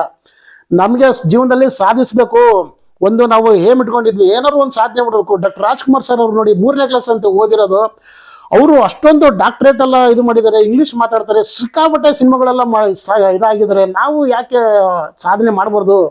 ನಾನು ಎತ್ತರ ಇಲ್ಲ, ಗಾತ್ರ ಇಲ್ಲ, ನಾವು ಬಾಡಿ ಬಿಲ್ಡಿಂಗಲ್ಲಿ ಇನ್ನೂ ಮಾಡ್ಬೇಕಂತ ಹೇಳ್ಬಿಟ್ಟು ಅದಾದ ನಂತರ ನಾನು ಬಾಡಿ ಬಿಲ್ಡಿಂಗ್ನ ಮಾಡೋದಕ್ಕೆ ನಾನು ಇದು ಮಾಡಿದೆ. ಆಮೇಲೆ ನೀವು ಹೇಳ್ದಂಗೆ ನಾನು ಸಿನಿಮಾನ ಮಾಡೋದಕ್ಕೆ ಇದನ್ನ ಪ್ರಾರಂಭ ಹೇಗಾಯ್ತು ಅಂದರೆ, ನಾನು ನಮ್ಮ ಜಯನಗರದಲ್ಲಿ ನಾನು ಟ್ರೈನಿಂಗ್ ಮಾಡ್ತಾ ಇದ್ದೆ, ನಮ್ಮ ವರ್ಲ್ಡ್ ಜಿಮ್ ಅಂತ, ಸೋಮವಾರ ಜಿಮ್ಮಲ್ಲಿ. ನನಗೆ ಅಂತಾರಾಷ್ಟ್ರೀಯ ಮಟ್ಟದಲ್ಲಿ ನನಗೆ ಸಹಕಾರ ನೀಡಿ, ನನಗೆ ಪ್ರೋತ್ಸಾಹ ನೀಡಿರೋರು ನನಗೆ ಜಯನಗರದ ಸೋಮಶೇಖರ್ ಅವರು. ವರ್ಲ್ಡ್ ಜಿಮ್ಮಲ್ಲಿ ನಾನು ಪ್ರಾಕ್ಟೀಸ್ ಮಾಡ್ತಾ ಇದ್ದೆ. ಆ ಪ್ರಾಕ್ಟೀಸ್ ಮಾಡೋಂಥ ಸಂದರ್ಭದಲ್ಲಿ ನೀವೆಲ್ಲ ಕೇಳಿರ್ತೀರ, ನಮ್ಮ ಭಾರತ ದೇಶದ ಕರ್ನಾಟಕದ ಜಾಕಿ ಚಾನ್, ಥ್ರಿಲ್ಲರ್ ಮಂಜು ಸರ್ ಅವರು. ಅವಾಗ police story film 1996 super hit film ಅದು. ಸಾಯಿ ಕುಮಾರ್ ಅವರ ಹೀರೋ, ಡೈರೆಕ್ಷನ್ ಸರ್ ಬಂದ್ಬಿಟ್ಟು ನಮ್ಮ ಥ್ರಿಲ್ಲರ್ ಮಂಜು ಸರ್. ಆ ಜಿಮ್ಗೆ ನಾವು ಅಲ್ಲಿ ಹೋಗೋಂಥ ವೇಳೆಯಲ್ಲಿ ಥ್ರಿಲ್ಲರ್ ಮಂಜು ಸರ್ ಅವಾಗ ಆ ಜಿಮ್ಗೆ ಬರ್ತಾಯಿದ್ರು. ನಮ್ಮ ಮಾಸ್ಟ್ರುಗಳು, ನಮ್ಮ ಪಾಲಿಗೆ ದೇವರು ಸಿನಿಮಾದಲ್ಲಿ ಅವಕಾಶ ಮಾಡಿಕೊಟ್ಟಿದ್ದು ಅವರೇನೆ. ಆ ಸಂದರ್ಭದಲ್ಲಿ ಪೊಲೀಸ್ ಸ್ಟೋರಿ ಆದಮೇಲೆ ಅವರು ನೆಕ್ಸ್ಟ್ ಪ್ರಾಜೆಕ್ಟನ್ನ ಫಿಲ್ಮ್ಗಳಲ್ಲಿ ಮಾಡೋದಕ್ಕೆಲ್ಲ ಮಾಡ್ತಾಯಿದ್ರು. ನೀವೆಲ್ಲ ಕೇಳಿರ್ತೀರ, ಥ್ರಿಲ್ಲರ್ ಕಿಲ್ಲರು, ಮತ್ತು ಜಾಕಿ ಚೈನು, ಫಿಲಮ್ ಹೆಸರು ಜಾಕಿ ಚೈನ್ ಅಂತಂದು, ಒನ್ ಮ್ಯಾನ್ ಆರ್ಮಿ, ಮತ್ತು ಓಂ ನಮಃ ಶಿವಾಯ, ಸಾಕಷ್ಟು ಮೂವಿಗಳು ಅವರು ಪ್ಲಾನಿಂಗಲ್ಲಿ ನಡೀತಾ ಇದ್ರು, ಅವಾಗೆಲ್ಲ ಮಾಡ್ತಾ ಇದ್ರು. ನಾವು ಅವ್ರಿಗೆ ಕೋಚ್ ಕೂಡ ಮಾಡ್ತಾ ಇದ್ದೆ, ಥ್ರಿಲ್ಲರ್ ಮಂಜು ಸರ್ಗೆ, ನಮ್ಮ ಮಾಸ್ಟ್ರು. ನಮ್ಮ ಪಾಲಿಗೆ ಸಿನಿಮಾದಲ್ಲಿ ಅವಕಾಶ ಕೊಟ್ಟಿದ್ದು ಅವರೇನೆ, ಥ್ರಿಲ್ಲರ್ ಮಂಜು ಸರ್. ಅದಕ್ಕಿಂತ ಮುಂಚೆ ನಮ್ಮ ಈ ನೀವೊಂದು ಸಿನಿಮಾ ನೋಡಿತೀರ ನೀವು, ಆದಿತ್ಯ ಅಂತ, ಅದರಲ್ಲಿ ಭರತ್ ಅವ್ರು ಆ್ಯಕ್ಟ್ ಮಾಡಿದ್ದಾರೆ, ನೀವು ಕೇಳಿತರ, ರಂಬೆ ನೀವಯ್ಯಾರದ ರಂಬೆ ಶಕ್ತಿ ಅಂತ ಬರ್ತದೆ. ಅದರಲ್ಲಿ ಕ್ಯಾರೆಕ್ಟರ್ ಮಾಡಿದ್ದಾರೆ, 9 ಕ್ಯಾರೆಕ್ಟರ್. ಅವ್ರ ಹೆಸರು ಭರತ್ ಅವರು. ಅವ್ರಿಗೂ ಕೂಡ ನಾವು ಜೊತೆಲಿ ಎಕ್ಸರ್ಸೈಸ್ ಮಾಡ್ತಾ ಇದ್ವಿ. ಆವಾಗ ಅವರು ನನಗೆ ಒಂದು ಆದಿತ್ಯ ಸಿನಿಮಾ ಶೂಟಿಂಗ್ ಹೋಗೋದಂಥ ಒಂದು ಸಂದರ್ಭದಲ್ಲಿ ಫಸ್ಟ್ ನನಗೆ ಅವಕಾಶ ಮಾಡಿಕೊಟ್ಟಿದ್ದು ನಮ್ಮ ಕೆ ಪ್ರಭಾಕರ್ ಅವರು ನಿರ್ಮಾಪಕರು, ಎಸ್ ಉಮೇಶ್ ಅವರು ಡೈರೆಕ್ಷನಲ್ಲಿ ಮೂಡಿ ಬಂದಂಥ ಚಿತ್ರ ಸಾಹಸ ಸಿಂಹ ವಿಷ್ಣುವರ್ಧನ್ ಅವರು ಅಭಿನಯಿಸಿದ ಎಲ್ಲರಂತಲ್ಲ ನನ್ನ ಗಂಡ ಚಿತ್ರದಲ್ಲಿ ನನಗೊಂದು ಅವಕಾಶ ಸಿಕ್ತು. ಅದರಲ್ಲಿ BC ಪಾಟೀಲ್ ಅವರು, ಶೋಭರಾಜ್ ಅವರು, ದೊಡ್ಡಣ್ಣವರು, ಪ್ರೇಮ ಅವರು, ಸಾಕಷ್ಟು ದೊಡ್ಡ ತಾರಾ ಬಳಗನೆ ಅದರಲ್ಲಿ ಇದ್ರು. ನನಗೆ ಗೊತ್ತಿಲ್ಲ ನಾನು ಈ ಸಿನಿಮಾದಲ್ಲಿ ಮಾಡ್ತೀನಿ ಅಂತ ಅನುಭವ ಇಲ್ಲ, ಯಾಕಂದ್ರೆ ನಾನು ಸ್ಟೇಜ್ ಶೋ ಬಾಡಿ ಬಿಲ್ಡಿಂಗ್ ಎಲ್ಲ ಮಾಡಿದ್ದೆ. ನೋಡಿದ್ರೆ ಒಂದು ಸಿನಿಮಾದಲ್ಲಿ ಒಂದು ಮಾಡುವಂಥ ಒಂದು ಅವಕಾಶನ ಕಲ್ಪಿಸ್ಕೊಟ್ಟಿದ್ರು ನಮ್ಮ ಭರತ್ ಅವರು. ಅದಾದಮೇಲೆ ನನಗೆ ಭಾಳ ಸಿನಿಮಾಗಳಲ್ಲಿ ನಾನೇ ರೆಕಗ್ನೈಸ್ ಆಗೋ ಥರ ಅವಕಾಶ ಕೊಟ್ಟಿದ್ದೆ ನನಗೆ ನಮ್ಮ ಥ್ರಿಲ್ಲರ್ ಮಂಜು ಮಾಸ್ಟ್ರು. ಅವರು ನನಗೆ ಸಾಕಷ್ಟು ಓಂ ನಮಃ ಶಿವಾಯ ಮತ್ತು ಮಾಫಿಯಾ, ಸಾಕಷ್ಟು ಮೂವಿಗಳಲ್ಲಿ ಅವರು ಸಣ್ಣ ಪುಟ್ಟ ಪಾತ್ರಗಳು ಕೊಟ್ಟರು. ಯಾಕಂದರೆ ನೋಡೋಕೆ ಬೇರೆ ಚೆನ್ನಾಗಿಲ್ಲ, ನಾನು ಕುಳ್ಳಿಗಿದ್ದೀನಿ, ಕರ್ಗಿದ್ದೀನಿ. ದೊಡ್ಡವರು ಹೈಟ್ ಇರೋರ ಹತ್ರ ನಿಂತ್ಕೊಂಡ್ಬಿಟ್ರೆ ನಾನು ಕಾಣಿಸ್ತಾನೆ ಇದ್ದಿಲ್ಲ. ಇಲ್ಲ ಇವ್ರು ಏನಾದರೂ ಇವ್ರಿಗೆ ಒಂದು ಅವಕಾಶ ಕೊಡ್ಬೇಕಂತ ಹೇಳ್ಬಿಟ್ಟು ನನ್ನನ್ನು ಸ್ಕ್ರೀನಲ್ಲಿ ಬರಂಗೆ ಮಾಡಿದ್ದೆ ನಮ್ಮ ಥ್ರಿಲ್ಲರ್ ಮಂಜು ಸರ್ ಅವರು. ಈ ಸಿನಿಮಾದಲ್ಲಿ ಏನಾದರೂ ಮಾಡಿದ್ದೀನಿ ಅಂತಂದರೆ ಅದು ಕ್ರೆಡಿಟ್ ಎಲ್ಲ ಥ್ರಿಲ್ಲರ್ ಮಂಜು ಸರ್ಗೆ ಅವ್ರಿಗೆ ಸೇರಬೇಕು. ಸರ್, ಎಷ್ಟು ನಾವು ನಿಮ್ಮ ರೀಲ್ಸ್ನ ತುಂಬಾ ನೋಡ್ತಿರ್ತೀನಿ. ಆಕ್ಚುಲಿ ನೀವು ನಿಮ್ಮ ರೀಲ್ಸ್ ಕಮೆಂಟ್ಸ್ನ ಓದ್ತೀರಿ ಎಲ್ಲ ಗೊತ್ತಿಲ್ಲ, ನಿಮ್ಮ ಪ್ರತಿಯೊಂದು ರೀಲ್ನ ಕಮೆಂಟ್ ನಾನು ಓದ್ತೀನಿ ಸರ್. ನನಗೆ ತುಂಬಾ ಬೇಜಾರಾಗುತ್ತೆ. ನೀವು ಆಕ್ಚುಲಿ ನೀವು ಬಿಸಿ ಇರ್ತೀರಾ ಸರ್ ಬೇರೆ ಬೇರೆ ಕೆಲಸಗಳಲ್ಲಿ, ನೀವು ಓದ್ತಿರೋ ಇಲ್ವೋ ನನಗಂತೂ ದೇವರಾನೇ ಗೊತ್ತಿಲ್ಲ. ಬಟ್ ನಿಮ್ಮ ವಿಡಿಯೋನ ಪ್ರತಿಯೊಂದು ಕಾಮೆಂಟ್ಸ್ನ ನಾನು ಓದ್ತೀನಿ. ಗೊತ್ತಿಲ್ಲ, ಒಂದಿಷ್ಟು ಜನರ ಕೆಲಸನೇ ಅದೇ ಏನು ಅನ್ಕೊಂತೀನಿ. ತಾವು ಏನು ಮಾಡಲ್ಲ, ಮಾಡಿರೋರಿಗೆ ಸಪೋರ್ಟ್ ಮಾಡಿ. ಇಲ್ಲಿ ನಾವು ಯಾರಿಗೂ ಸಪೋರ್ಟ್ ಮಾಡಿ ಅಂತ ನಾವೇನು ವಿಡಿಯೋ ಮಾಡಿ ಹಾಕ್ತಾ ಇಲ್ಲ. ನಮ್ಮ ಖುಷಿ ನಾವು ಮಾಡಿದೀವಿ, ನಾವು ಮಾಡಿರೋ ದೇವ್ರಿಗೆ ಗೊತ್ತು, ನಮ್ಗೆ ಏನ್ ಸಿಗ್ಬೇಕು ದೇವ್ರು ಕೊಟ್ಟೆ ಕೊಡ್ತಾನೆ. ಬಟ್ ಅದನ್ನ ಬಿಟ್ಟು ಎಷ್ಟೋ ಕಮೆಂಟ್ಸ್ಗಳಲ್ಲಿ ಬೇರೆದನ್ನ ಬರೀತೀರಾ. ನಾನು ಹೇಳ್ತೀನಿ, ನೀವ್ ಯಾರು ಬರೀತೀರಲ್ಲ ನಿಮ್ಮ ಯೋಗ್ಯತೆ ಕಮೆಂಟ್ ಬರೆಯೋದಕ್ಕೆ ಮಾತ್ರ ಇರೋದು, ಆ ಸ್ಟೇಜಿಗೆ ಬರಕ್ಕಲ್ಲ. ಸರ್, ಇದನ್ನೆಲ್ಲ ನೋಡಿದಾಗ ಯಾಕಿದೆಲ್ಲ ಬೇಡ ಅನಿಸ್ಬಿಡುತ್ತಾ, ಅಥವಾ ಏನ್ ಅಂತ ತಗೊಂತೀರಿ ಸರ್? ಹೆಂಗ್ ನೀವು ತಗೊಂತೀರಾ ಕಮೆಂಟ್ಸ್ ಎಲ್ಲ ಸರ್? ಕಮೆಂಟ್ಸ್ ನೋಡಿ ಸ್ನೇಹಿತರೆ, ಇವಾಗ ಮನುಷ್ಯ ಏನಾದ್ರೂ ಒಂದು ಸಾಧಿಸ್ಬೇಕಂದ್ರೆ ಕಾಲಿನವರು ಜಾಸ್ತಿ ಅಂತೆ. ನೀವು ಎಲ್ಲೋ ಹೋಗ್ಬೇಕಾಗಿರೋದ್ರಿಂದ ನಿಮ್ಮ ಗುರಿ ಇರ್ಬೇಕು ಹೊರ್ತು ನಿಮ್ಮನ್ನ ಯಾರೋ ಇಲ್ಲಿ ಆರ್ಗ್ಯುಮೆಂಟ್ ಮಾಡ್ತಿರ್ತಾರಲ್ಲ ಅವ್ರಿಗೆ ನೀವು ಹೇಳಿ ಅವ್ರಿಗೆ ಆನ್ಸರ್ ಮಾಡಿ ಹೋಗೋದ್ರೆ ನಿಮ್ಮ ವಯಸ್ಸು ಕಳೆದೋಗ್ಬಿಡ್ತದೆ. ನೀವೇನು ಸಾಧನೆ ಮಾಡ್ಬೇಕಂತಿರ್ತೀರಲ್ಲ ನಿಮ್ಮ ಏನು ಕಾನ್ಸಂಟ್ರೇಷನ್ ಕೂಡ ತಪ್ಪೋಗ್ಬಿಡ್ತದೆ. ಇವತ್ತಿನ ಸಾಮಾಜಿಕ, ನೀವು ರೀಲ್ಸ್ ಕೇಳ್ತಾ ರೀಲ್ಸ್ ಬಗ್ಗೆ, ಇವತ್ತಿನ ಸಾಮಾಜಿಕ ಜಾಲತಾಣಗಳಲ್ಲಿ ಏನಾಗ್ಬಿಟ್ಟಿದೆ ಅಂದ್ರೆ ಮನುಷ್ಯನಿಗೆ ಎಲ್ಲ ಈಸಿಯಾಗಿ ಎಲ್ಲ ನೋಡ್ತಿರೋದ್ರಿಂದ, ಎಲ್ಲ ಸಿಗ್ತಾ ಇರೋದ್ರಿಂದ ಬೆಲೆಗಳು ಕಮ್ಮಿ ಆಗ್ತಾ ಇದೆ. ಯಾವುದ್ರ ಬೆಲೆ? ಸಾಧನೆ ಮಾಡೋದಿಕ್ಕೆ, ಒಂದು ವಿಷಯಗಳು ಒಂದು ಓದಿ ಸಾಧನೆ ಮಾಡೋದಿಕ್ಕೆ, ದೇಹ ದಂಡಿಸಿ ಸಾಧನೆ ಮಾಡೋದಿಕ್ಕೆ, ಕಷ್ಟಪಟ್ಟು ದುಡಿದು ಸಂಪಾದನೆ ಮಾಡೋದಿಕ್ಕೆ ಮನುಷ್ಯ ನಿರ್ಲಕ್ಷ್ಯ ಆಗ್ತಾ ಇದ್ದಾನೆ. ಯಾಕಂದ್ರೆ ತುಂಬಾ ಈಸಿಯಾಗಿ ಸಂಪಾದನೆ ಮಾಡಬೇಕು. ಈಗ ಏನಾದರೂ ಅವನು ರೀಲ್ಸಲ್ಲಿ ಬರ್ತಾ ಇದೆ ಅಂತಂದ್ರೆ ಅವನು ಯಾಕೆ ಕಮೆಂಟ್ಸ್ ಮಾಡ್ತಾನೆ ಅಂತಂದ್ರೆ, ರೀಲ್ಸ್ ಮಾಡಿರೋನು ಕೆಲಸನ ನಾವು ಆಗ್ತಾ ಇದೀವಿ ಅಂತಂದ್ರೆ, ನಾವು ಇಲ್ಲಿ ಯಾವುದೇ ಆಗಲಿ ಯಾರನ್ನೇ ಉದ್ದೇಶಪೂರ್ವಕವಾಗಲಿ ದೇಶ ಬಗ್ಗೆ ಭಾಷೆ ಬಗ್ಗೆ ಆಗಲಿ ಯಾರು ಕೆಟ್ಟದಾಗಿ ನಾವು ಹಾಕಿರಲ್ಲ. ಇಲ್ಲಿ ಕೆಲವರು ಇರ್ತಾರೆ, ಅವರು ಈ ಥರದ್ದೊಂದನ್ನ ಕೆಲಸ ಮಾಡಿ, ಅಂದರೆ ಕೋಳಿ ತಿಪ್ಪೆ ಹೆಂಗೆ ಕೆದರುತ್ತೋ ಏನಾರು ಸಿಗುತ್ತೆ ಅಂತ ಆ ಕೆದರ್ಬಿಟ್ಟು ಒಂದು ಅವ್ರು ಫೇಮಸ್ ಆಗೋದಕ್ಕೆ, ಅಂದರೆ ಈ ಥರದ್ದೊಂದು ಕೆಟ್ಟ ಒಂದು ಮನಸ್ಥಿತಿಗಳಿರ್ತಕ್ಕಂಥ ಕೆಲವರು ಬ್ಯಾಡ್ ಕಮೆಂಟ್ಸ್ ಹಾಕ್ತಾರೆ. ಅಲ್ಲಿ ಬ್ಯಾಡ್ ಕಮೆಂಟ್ಸ್ ಹಾಕ್ತಾರೆ ಅಂತಂದರೆ ಅವರು ವ್ಯಕ್ತಿತ್ವ ಪ್ರದರ್ಶನ ಆಗುತ್ತೆ ಹೊರತು ಇನ್ನು ಅವರಿಂದ ಇನ್ನೇನು ಆಗಲ್ಲ. ಯಾವಾಗ ಇದೆಲ್ಲ ಆಗುತ್ತಂದ್ರೆ ಸ್ನೇಹಿತರೆ, ನಿಮ್ಗೂ ಯಾರಾದರೂ ನಿಮಗೆ ಈ ಥರ ಬ್ಯಾಡ್ ಕಮೆಂಟ್ಸ್ ಏನಾದ್ರು ಮಾಡ್ತಾ ಇದ್ದಾರೆ ಅಂತಂದ್ರೆ ನೀವು ಅಲ್ಲಿ ಬೆಳೀತಾ ಇದ್ದಾರೆ ಅಂತ. ನೀವು ಅವ್ರಿಗೆ ನೀವು ಆನ್ಸರ್ ಮಾಡಿದ್ದೇ ಆದರೆ ನೀವು ರಿಪ್ಲೈಗೆ ನೀವು ಕಮೆಂಟ್ ಮಾಡ್ತಾ ಇದ್ದೀರಿ ಅಂತ ರಿಪ್ಲೈನೇ ಮಾಡೋಕೆ ಹೋಗ್ಬಾರ್ದು, ನೀವು ಕೇರೆ ಮಾಡಬಾರ್ದು. ನಿಮ್ಮ ಕೆಲಸ ಏನು, ನಿಮ್ಮ ಕೆಲಸ ಮಾಡಿ. ನಿಮ್ಮ ಕೆಲಸ ಅವ್ರಿಗೆ ಆನ್ಸರ್ ಕೊಡಬೇಕು ಹೊರತು ನೀವು ಕಮೆಂಟ್ಸ್ ಇಂದ ಅವ್ರಿಗೆ ಆನ್ಸರ್ ಕೊಡೋಕ್ಕಾಗಲ್ಲ. ನೀವೇನು ಓದಿ ಸಾಧಿಸ್ಬೇಕಂತ ಇದ್ದೀರೋ ನೀವು ಓದಿ ಒಳ್ಳೆ ಉದ್ಯೋಗಕ್ಕೆ ಹೋಗಿ ನಿಮ್ಮ ತಂದೆ ತಾಯಿಗಳನ್ನ ನೋಡ್ಕೊಳ್ಳಿ. ಮತ್ತೆ ನೀವೇನು ಸಾಧನೆ ಮಾಡ್ಬೇಕಂತಿದ್ರೋ ನಿಮ್ಮ ಸಾಧನೆ ಕಡೆಗೆ ಗಮನ ಇರಲಿ. ಮತ್ತೆ ನೀವು ಮುಖ್ಯವಾಗಿ ಯಾವುದೋ ಒಂದು ವಿಡಿಯೋಗಳು ಮಾಡ್ತಾ ಇರ್ತೀರಾ ಅಥವಾ ಇನ್ನೇನು ಮಾಡ್ತೀರಾ, ನಿಮ್ಮಲ್ಲಿ ಜ್ಞಾನ ಇರಲಿ. ನನ್ನ ಸಮಾಜ ನೋಡ್ತಾ ಇದೆ, ನನ್ನ ವ್ಯಕ್ತಿತ್ವ ನಾನಿಲ್ಲಿ ರೆಪ್ರೆಸೆಂಟ್ ಮಾಡ್ತಿದ್ದೇನೆ ಅಂತ ಯಾರೋ ವಿಡಿಯೋ ಮಾಡೋರಾಗಲಿ ಅವರಲ್ಲಿ ಪರಿಜ್ಞಾನ ಇರಬೇಕು. ಯಾಕಂದ್ರೆ ಇವತ್ತಿನ ವಿಡಿಯೋ ಮಾಡೋರು, ವಿಡಿಯೋ ಬಗ್ಗೆ ಕೆಟ್ಟದಾಗ ಕಮೆಂಟ್ ಮಾಡೋರು, ಅವನು ಅದು ವಿಡಿಯೋನೇ ನೋಡಲ್ಲ, ಇವ್ರು ಕಂಡ್ರೆ ಆಗಲ್ಲ ಅಂತಂದ್ರೆ ಅವ್ರು ಏನ್ ಕಂಟೆಂಟ್ ಹಾಕಿದ್ರೆ ಏನು ಓದೋದಿಲ್ಲ, ಕೇಳೋದಿಲ್ಲ, ಅವ್ರು ನೋಡಿದ ತಕ್ಷಣ ಕೆಟ್ಟದಾಗ ಕಮೆಂಟ್ ಮಾಡ್ತಾ ಇರ್ತಾನೆ. ಈ ತರದ ಒಂದು ಮನೋಭಾವ ಉಳ್ಳಕ್ಕಂತ ವ್ಯಕ್ತಿಗಳ ಬಗ್ಗೆ ನೀವು ಯಾರನ್ನೂ ಚಿಂತೆ ಮಾಡಕ್ ಹೋಗ್ಬಾರ್ದು. ನೀವೇನ್ ಚಿಂತೆ ಮಾಡ್ಬೇಕಂದ್ರೆ ನಿಮ್ಮ ಕೆಲಸದ ಬಗ್ಗೆ, ನಿಮ್ಮ ಎಜುಕೇಶನ್ ಬಗ್ಗೆ, ನಿಮ್ಮ ಕುಟುಂಬದ ಬಗ್ಗೆ, ನಿಮ್ಮ ದುಡಿಮೆಯ ಬಗ್ಗೆ, ನಿಮ್ಮ ಕುಟುಂಬ ಹೆಂಡತಿ ಮಕ್ಕಳ ಬಗ್ಗೆ ನೀವು ಯೋಚನೆ ಮಾಡಬೇಕು ಹೊರತು ಯಾರೋ ಅನಧಿಕೃತವಾಗಿ ಬ್ಯಾಡ್ ಕಮೆಂಟ್ ಮಾಡ್ದಾನ ಅಂತ ಹೇಳ್ಬಿಟ್ಟು ಅವನ ಬಗ್ಗೆ ನೀವು ಚಿಂತೆ ಮಾಡಿದ್ರೆ ವೇಸ್ಟ್. ನೀವು ಸಾಧನೆ ಮಾಡೋಕ್ಕಾಗಲ್ಲ. ನಿಮ್ಮಲ್ಲಿ ಇರ್ತಕ್ಕಂಥ ಶಕ್ತಿ ಪೌರುಷನ ಸುಮ್ಮನೆ ವೇಸ್ಟ್ ಮಾಡ್ಬೇಕಾಗುತ್ತೆ. ನಿಮ್ಮ ಹತ್ರ ನಿಜವಾಗ್ಲೂ ಆ ಥರ ಶಕ್ತಿ ಪೌರುಷ ಇದ್ರೆ ಫಿಸಿಕಲ್ ಆಗಿ ಏನಾದರೂ ಒಂದು ಸಾಧನೆ ಮಾಡಿ. ಕುಸ್ತಿ ಇದೆ, ಬಾಡಿ ಬಿಲ್ಡಿಂಗ್ ಇದೆ, ವೇಟ್ ಲಿಫ್ಟಿಂಗ್ ಇದೆ, ಬಾಕ್ಸಿಂಗ್ ಇದೆ, ಎಲ್ಲ ಇದೆ. ಅದರಲ್ಲಿ ಸಾಧನೆ ಮಾಡಿ. ಅದರಲ್ಲಿ ಹೋಗಿ ನೀವು ಯಾರಿಗಾದ್ರೂ ಒಂದು ಬಾಕ್ಸಿಂಗ್ ಅಲ್ಲಿ ಹೋದ್ರೆ ನೋಡ್ರಿ, ಇವ್ರು ನಮ್ಮ ದೇಶಕ್ಕೆ ಕೀರ್ತಿ ತಂದಿದ್ದಾರೆ ಅಂತ ಹೇಳ್ತಾರೆ. ಯಾರೋ ಒಬ್ಬ ಬ್ಯಾಡ್ ಕಮೆಂಟ್ ಮಾಡಿದ್ರೆ ಅಂತ ಹೇಳ್ಬಿಟ್ಟು ಅವನ ಮೇಲೆ ಹೊಡೆದ್ರೆ ಅಪರಾಧ ಆಗುತ್ತೆ, ಕಾನೂನು ಇರೋದಾಗುತ್ತೆ. ಇಂಥ ಕೆಲಸಗಳಿಗೆ ನೀವು ಯಾರನ್ನು ಕೈ ಹಾಕಬೇಡಿ.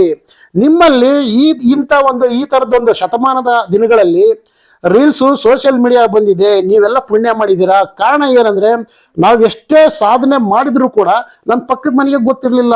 ನಾನು ಬಾಡಿ ಬಿಲ್ಡಿಂಗ್ ಮಾಡಿದ್ದೀನಿ, ನಾನು ಕುಸ್ತಿ ಆಡಿದ್ದೀನಿ, ಸಾಕಷ್ಟು ಸೀರಿಯಲ್ ಮಾಡಿದ್ದೀನಿ ಅಂತ ನನ್ನ ಪಕ್ಕದ ಮನೆಯಲ್ಲೇ ಗೊತ್ತಿದ್ದಿಲ್ಲ. ಯಾಕಂದ್ರೆ ನಮ್ದು ಅವಾಗ ಸೋಷಿಯಲ್ ಮೀಡಿಯಾ ಇಲ್ಲ. ಅವಾಗ ನಾವೆಲ್ಲ ಮಾಡೋ ಸೋಷಿಯಲ್ ಮೀಡಿಯಾ ಇಲ್ಲ. ಅವಾಗ ಪೇಪರಲ್ಲಿ ಬಂದ್ರೆ ದೊಡ್ಡ ವಿಷಯ, ಪೇಪರ್ ಬಂದ್ರೆ ಟಿವಿಲಿ ಬಂದ್ರೆ ಅದೇ ದೊಡ್ಡದು ಅವತ್ತಿನ ದಿನ. ಅದನ್ನ ಪತ್ರಿಕೆಯಲ್ಲಿ ಬಂದಿರೋದನ್ನ ನಾವು ನಮ್ಮ ಮನೆಯಲ್ಲಿ ಕರಡಿ ಹಾಕ್ಬಿಟ್ಟು ಮನೆಯಲ್ಲಿ ಗ್ಲಾಸ್ ಹಾಕ್ಬಿಟ್ಟು ನಾವು ಗೋಡೆಯಲ್ಲಿ ಹಾಕ್ತಾ ಇದ್ವಿ. ಅವಾಗ ಪಕ್ಕದ ಮನೇಲೆ ಗೊತ್ತಿರಲ್ಲ, ಅಂತ ಕಾಲ ಅವಾಗ.